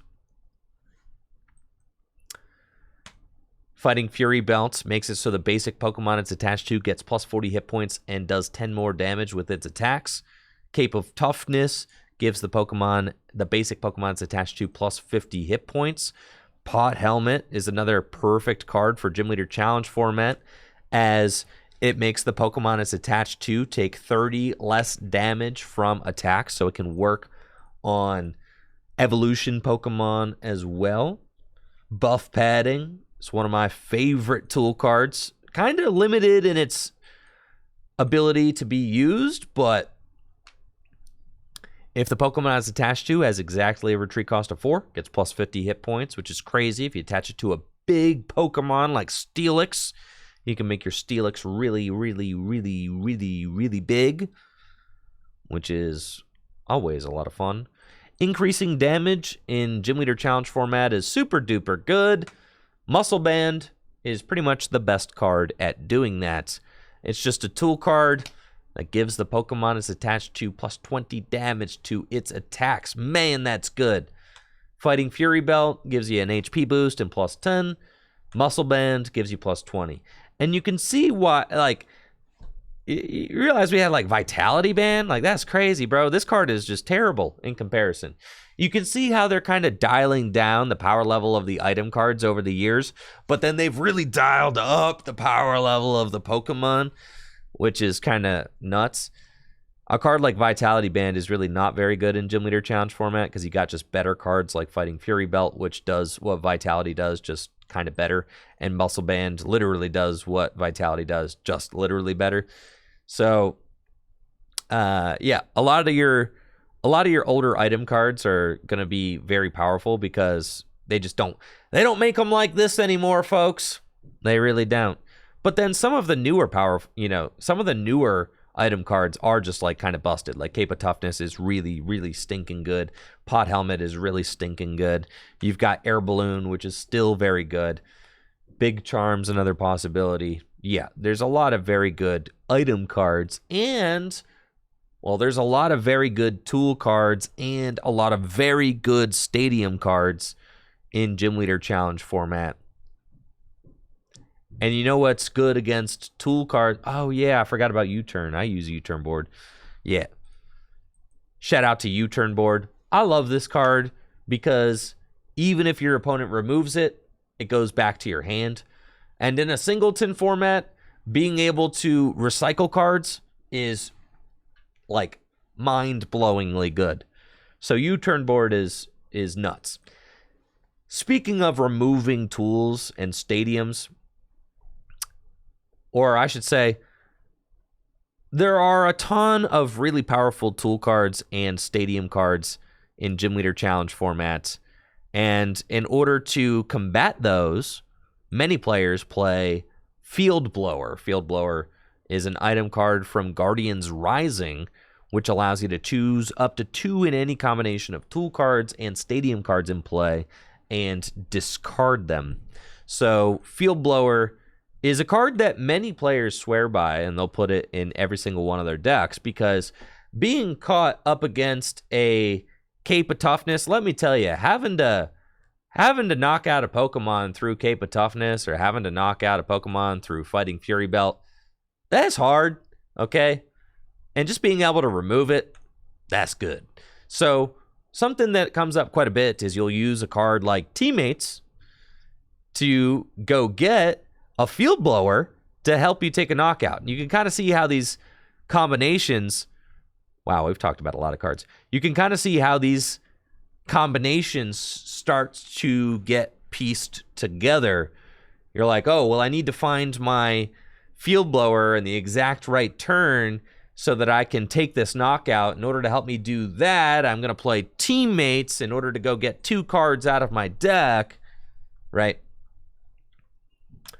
But not every deck plays Field Blower. Some decks are like, I can do enough damage. It's fine. I'm doing 200 damage. I don't need Field Blower because I'm already doing a ton of damage. But Field Blower is a very strong card and sees play in a ton of decks. But Field Blower isn't the only way to remove tool cards. We also got Startling Megaphone, which allows you to discard all tool cards. Attached to each of your opponent's Pokemon. Super good. It's another card that can see play. Tool Scrapper is another one. Not sure why you'd play Tool Scrapper over Field Blower, but it's there. It's worth talking about because I guess no, it's not. Well, if you wanted to play Tool Scrapper and Field Blower, you could, but most players don't. So there's that. So Field Blower is your big one for removing tools, but you also have Faba. If you want a Lost Zone tools or special energy, you could use Faba to do that. You also have the Lost Vacuum, which we know about from standard formats. You can play that to send tool cards to the Lost Zone, though recovering tool cards isn't something that a lot of players do, so you don't usually have to worry about sending it to the Lost Zone. Anything else that I'm thinking about here? Pretty sure we've got tools, stadiums, recovery items. All right.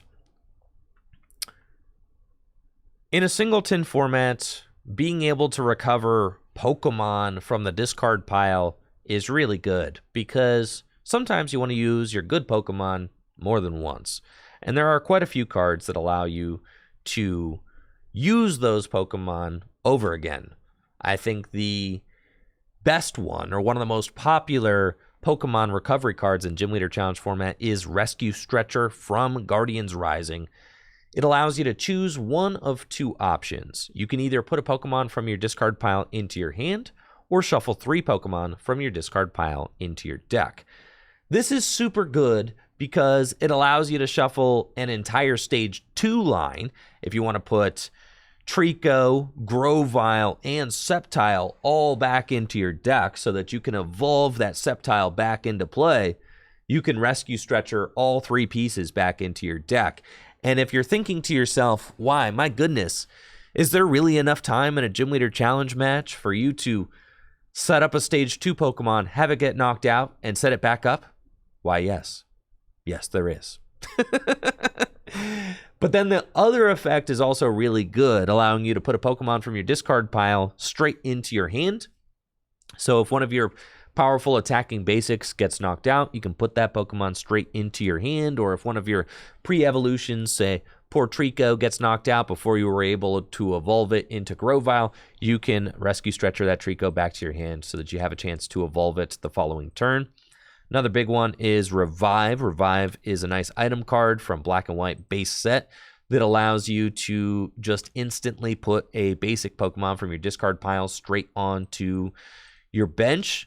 Then you got the Rod. Then you got the Rods.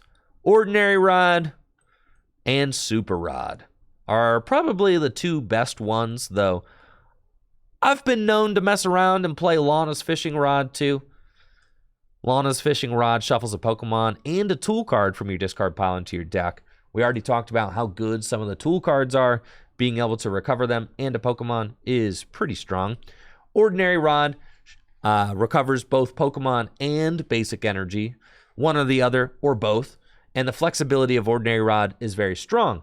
However, Ordinary Rod cannot recover enough Pokemon to put an entire Stage 2 line back into the deck, which is one of the things that, holds the card back a little bit when compared to a card like Super Rod, which allows you to recover 3 Pokemon or energy or a combination of both. But Super Rod is a less flexible card than Ordinary Rod because if there's just one Pokemon in your discard pile that you want to recover, you have to recover all of them. You don't get to choose like you do with Ordinary Rod. And the difference there is the keyword up to. With Ordinary Rod, you can shuffle up to 2 Pokemon from your discard pile or up to 2 basic energy from your discard pile or both. With Super Rod, it just says shuffle 3 in any combination of Pokemon and basic energy from your discard pile back into your deck. So Super Rod can technically get you 3 Pokemon, which is good because sometimes you want 3 Pokemon. But Super Rod has to shuffle in bad cards if you don't want to put bad cards back into your deck. Say, your Hisuian Basculin gets knocked out in your water deck, and you don't want to put Hisuian Basculin back into the deck because he's already assembled the goons, and you don't want to do that again.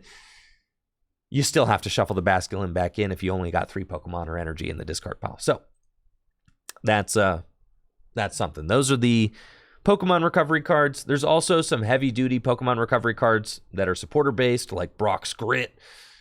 which can shuffle 6 in any combination of Pokemon and basic energy cards from your discard pile back into your deck.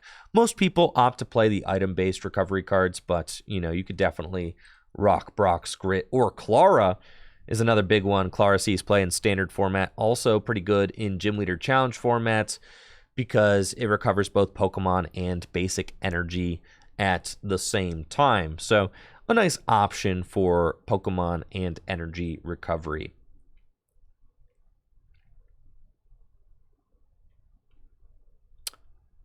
What else?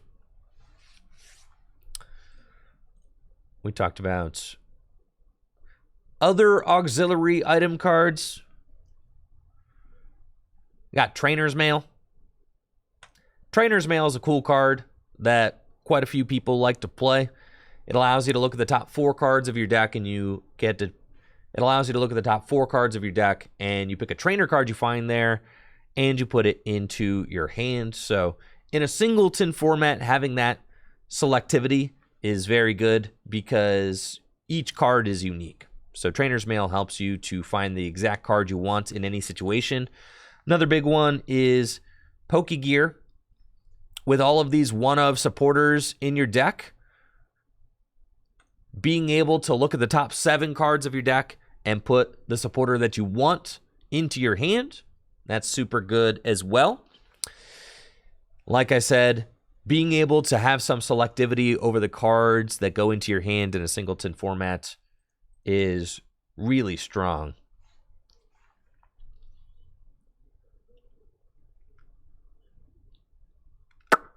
There's also Battle Compressor. Battle Compressor? They don't make them like this anymore. Imagine Battle Compressor in your Lugia V-Star deck. Man. Sheesh. Be pretty good. Battle Compressor allows you to search your deck for up to 3 cards and discard them. For Gym Leader Challenge decks that want to get cards in the discard pile, Battle Compressor is a really good card at doing that.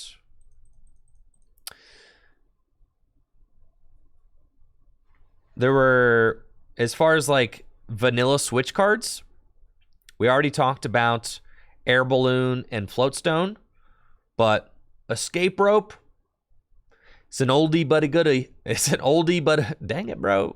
Dang it, bro!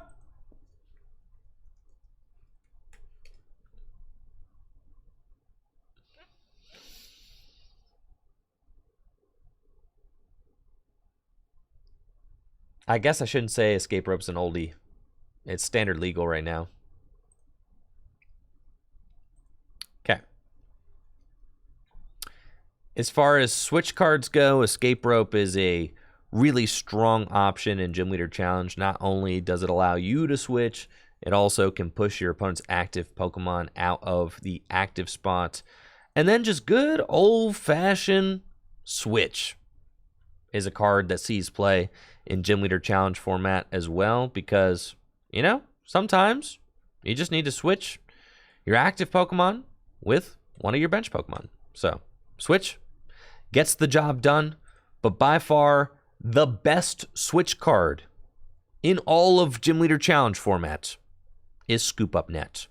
Scoop Up Net, the power level of this card is absolutely insane. When you look at Scoop Up Net, you're like, dang, man. You realize there's supporter cards that do this.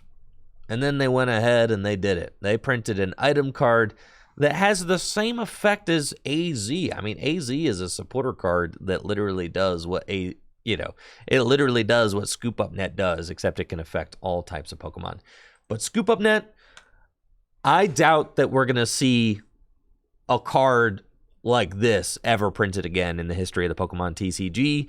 Scoop Up Net will rotate out of standard formats relatively soon, but Scoop Up Net will live on forever in Gym Leader Challenge formats, where we embrace Scoop Up Net's overpowered nature with open arms. Yep, because you can only play one in your deck, so it's totally fine. Very, very powerful card, allowing you to reuse abilities or switch a Pokemon out of the active or, heal a Pokemon that's taken too much damage. I mean, the applications of Scoop Up Net are immense. Not only is it a switch card, it's also a heal card. It's also a card that can reactivate abilities. And as I said before, any card in Gym Leader Challenge format that can be used for more than one thing is going to be a fantastic inclusion in your deck. Cool.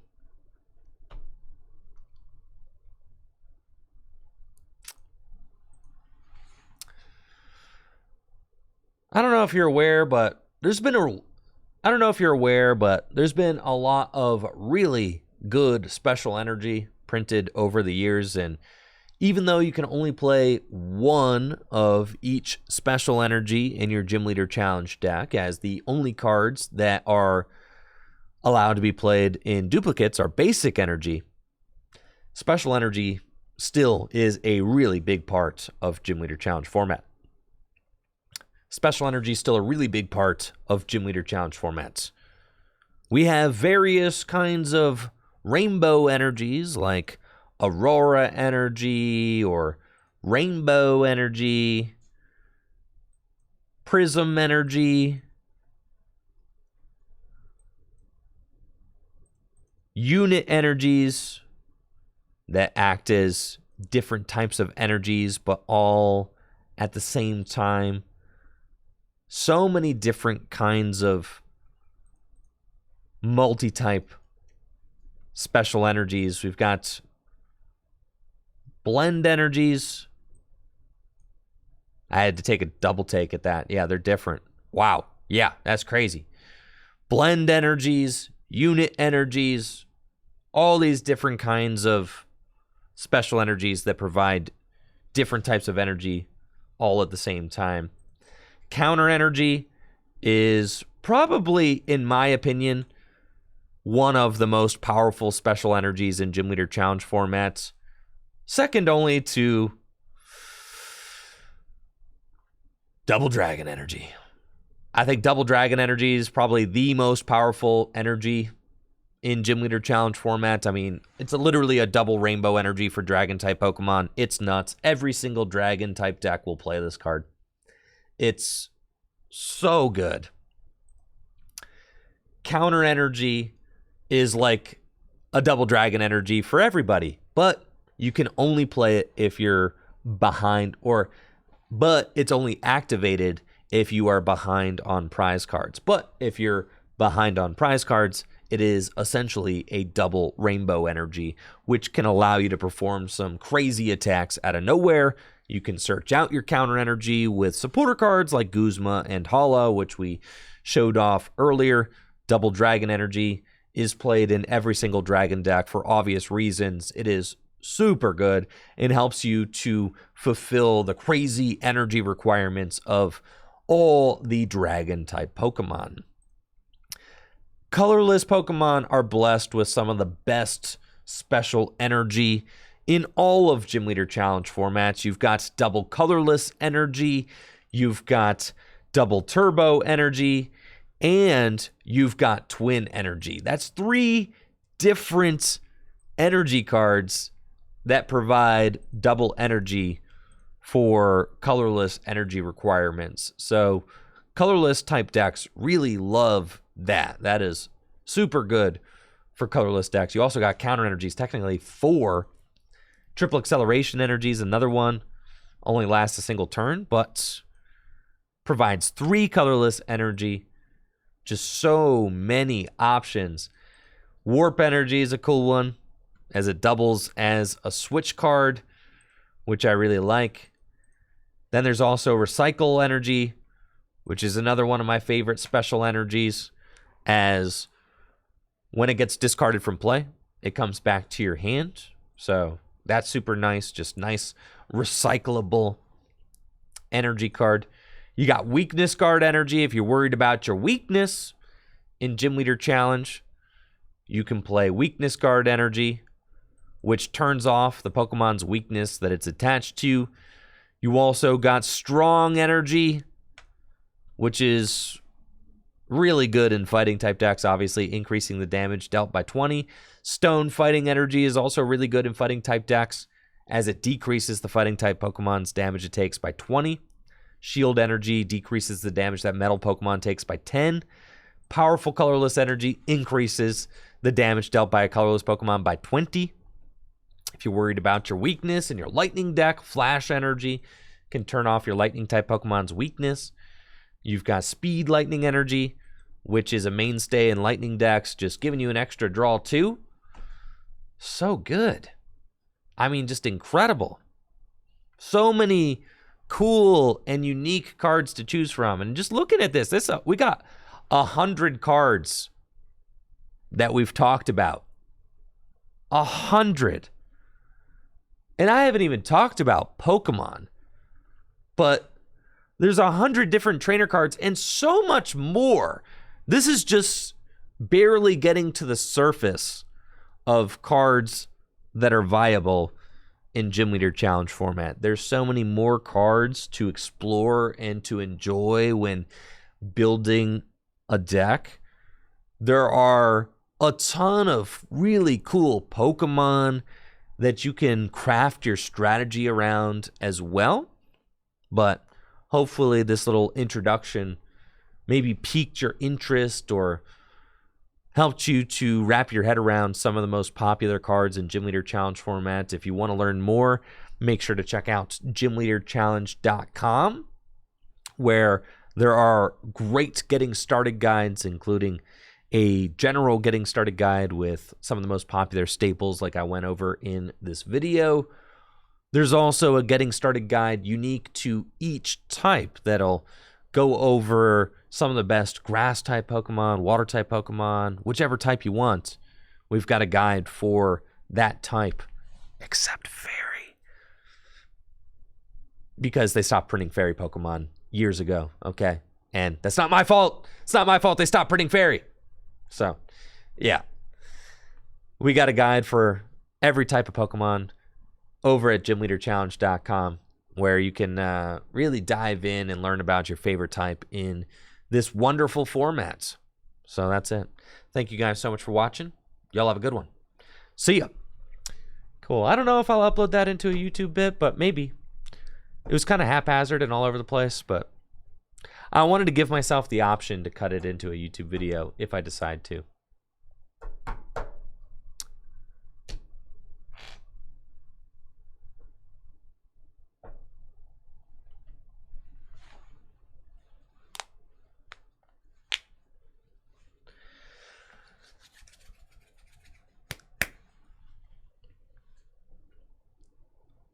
Writing up a script? Ah, a script. Oh man, a script.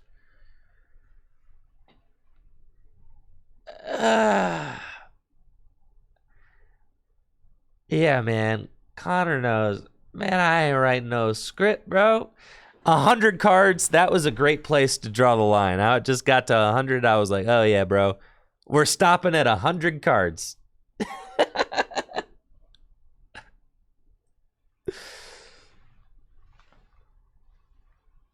A rough draft.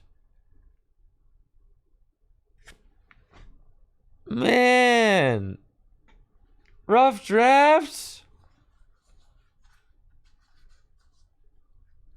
100 is a nice number to put in the title too. That's true.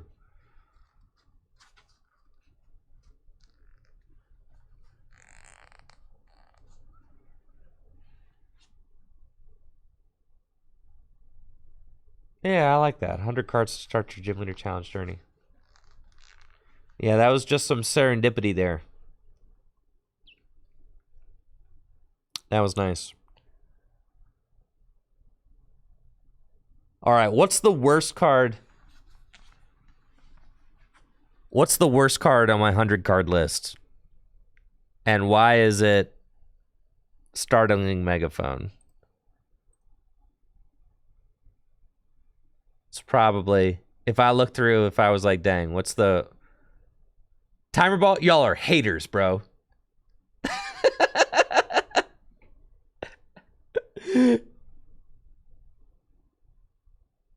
Why is Tropical Beach problematic?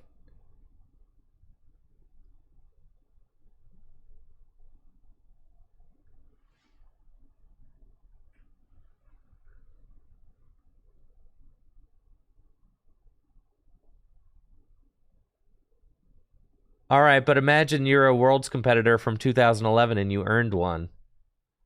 And shouldn't you get to play with it in a cool, fun format?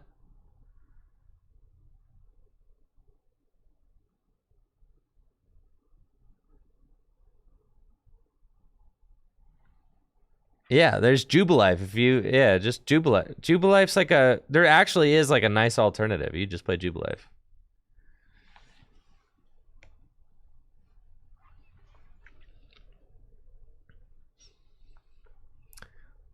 Well, there's a natural barrier to entry for any card game because it requires money, finances, and time. And since not everybody can participate, shouldn't we just say that the trading card game in general is problematic? At what line do you draw? How is anything that costs any amount of money problematic? What if money is just problematic? What if commerce is problematic? What if it's not Tropical Beach? What if it's capitalism that's problematic? Yeah. Got to direct your anger at the correct things.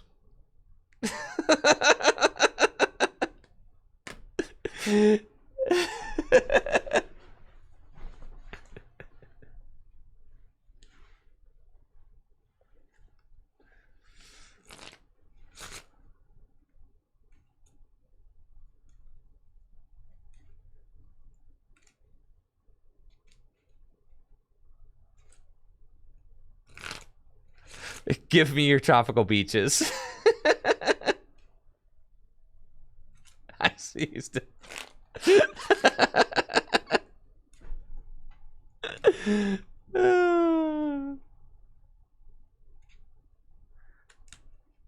I've got one surefire solution to Tropical Beach being inaccessible.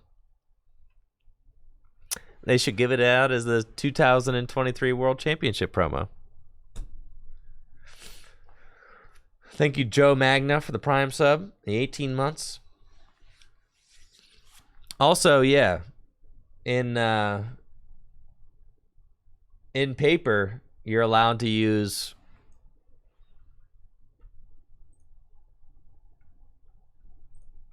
Listen, I got nothing to do with the Pokemon trading card game live. Don't you dare mention that on my stream chat.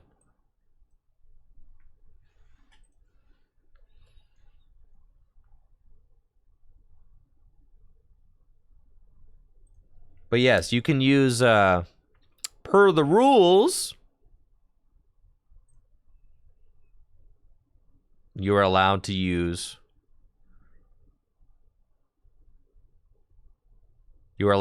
cards from you know what's crazy? Bro, yeah, you're allowed to use cards from like the World Championship decks. Tournament organizers are encouraged to allow World Championship promo cards as long as players use completely opaque sleeves. This is especially relevant for Tropical Beach, a card which goes for hundreds of dollars secondhand due to its scarcity, but for which World Championship promo cards can be purchased for less than a tenth of this price. Yeah, so World Championship cards are legal in Gym Leader Challenge formats.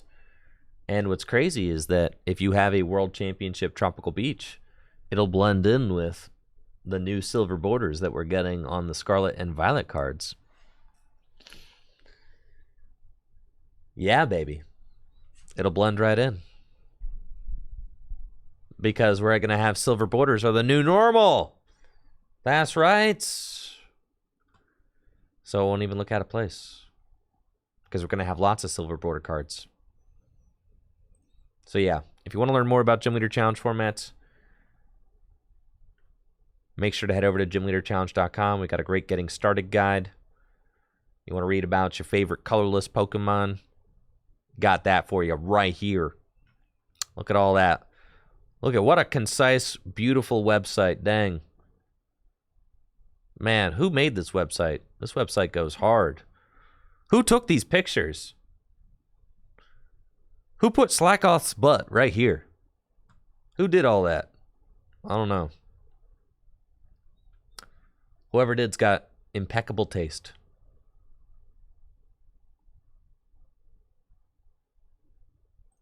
Tell me you go to the darkness type page on gymleaderchallenge.com. You don't get excited about darkness type Pokemon.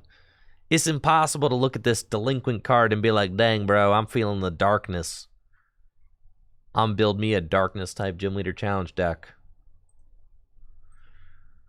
Look at how epic Volkner looks. Dang, bro.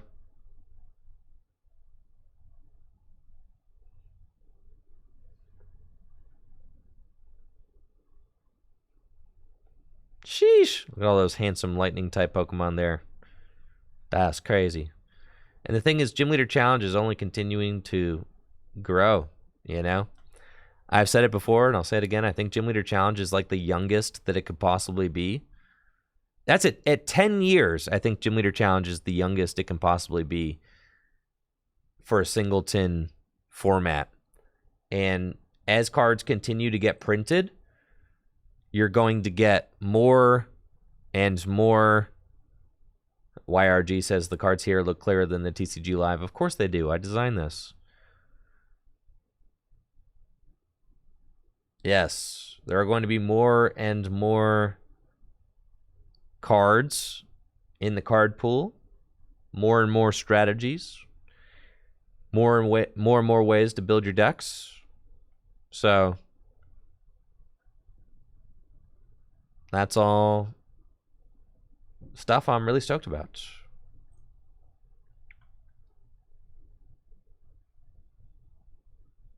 It's just a good, solid alternative way to play the TCG. I mean, really, with no expanded format, the Pokemon TCG really just needed this. It needed another way to play. And I think that Gym Leader Challenge is kind of like just... It just feels like the answer to the question, you know? What's the other way? How do you save expanded format? What's the other way to play Pokemon that, you know, is great for casual but has depth, where a player can build a deck and it won't be you know, and it won't be out of date in like 6 months, you know, it won't be unplayable filth in 6 months. If you build a standard deck, odds are it's unplayable filth in 6 months, you know. But if you build a Gym Leader Challenge deck, it's probably just going to stay good for a long time. Decks are inexpensive. You know, the amount of money invested to time you get to use it is just, the ratio there is a lot better than you get in standard. So, I mean, standard's cool. Standard is what standard is. It's there for a reason. It's there to get sweaty, right? That's what, I mean, when it's time to get sweaty, go to a regional championship, sweat it out, leave it all on the turf. Sure. Oh, I get sweaty in Gym Leader Challenge too, but, you know, standard is good for getting sweaty. But sweaty GLC is also fun. Oh, yeah, for sure. The thing is, if I'm like getting together with some buddies, if I'm getting together with some buddies to like have fun and play cards, we're not playing standard, because standard to us is like, we've been playing for a decade. Standard is not like mentally engaging enough.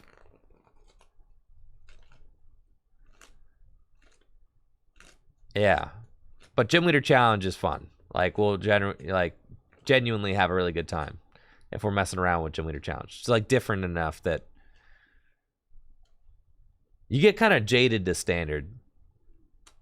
Standard feels like work. Gym Leader Challenge feels like play. Now, I understand I'm jaded. I've been doing this for 10 years, over 10 years. So those are just like my personal feelings. But, yeah.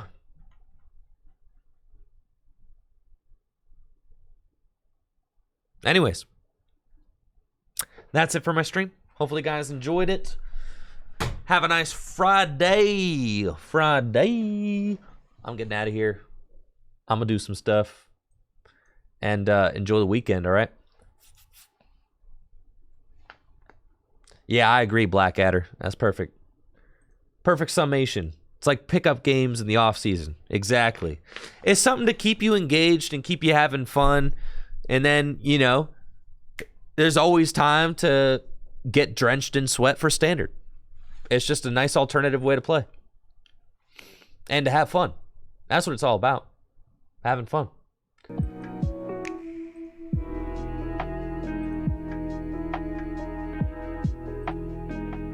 All right, great stuff today, chat. We kept it pretty positive today. Gotta say. We did. We did. Pat yourselves on the back, chat. It's not just me, it's you. You're part of this. We kept it pretty positive today.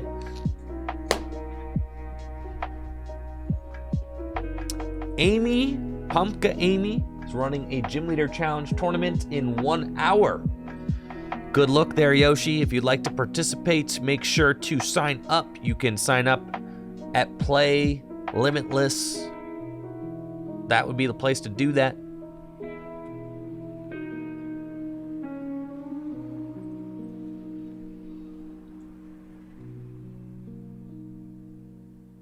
See you guys.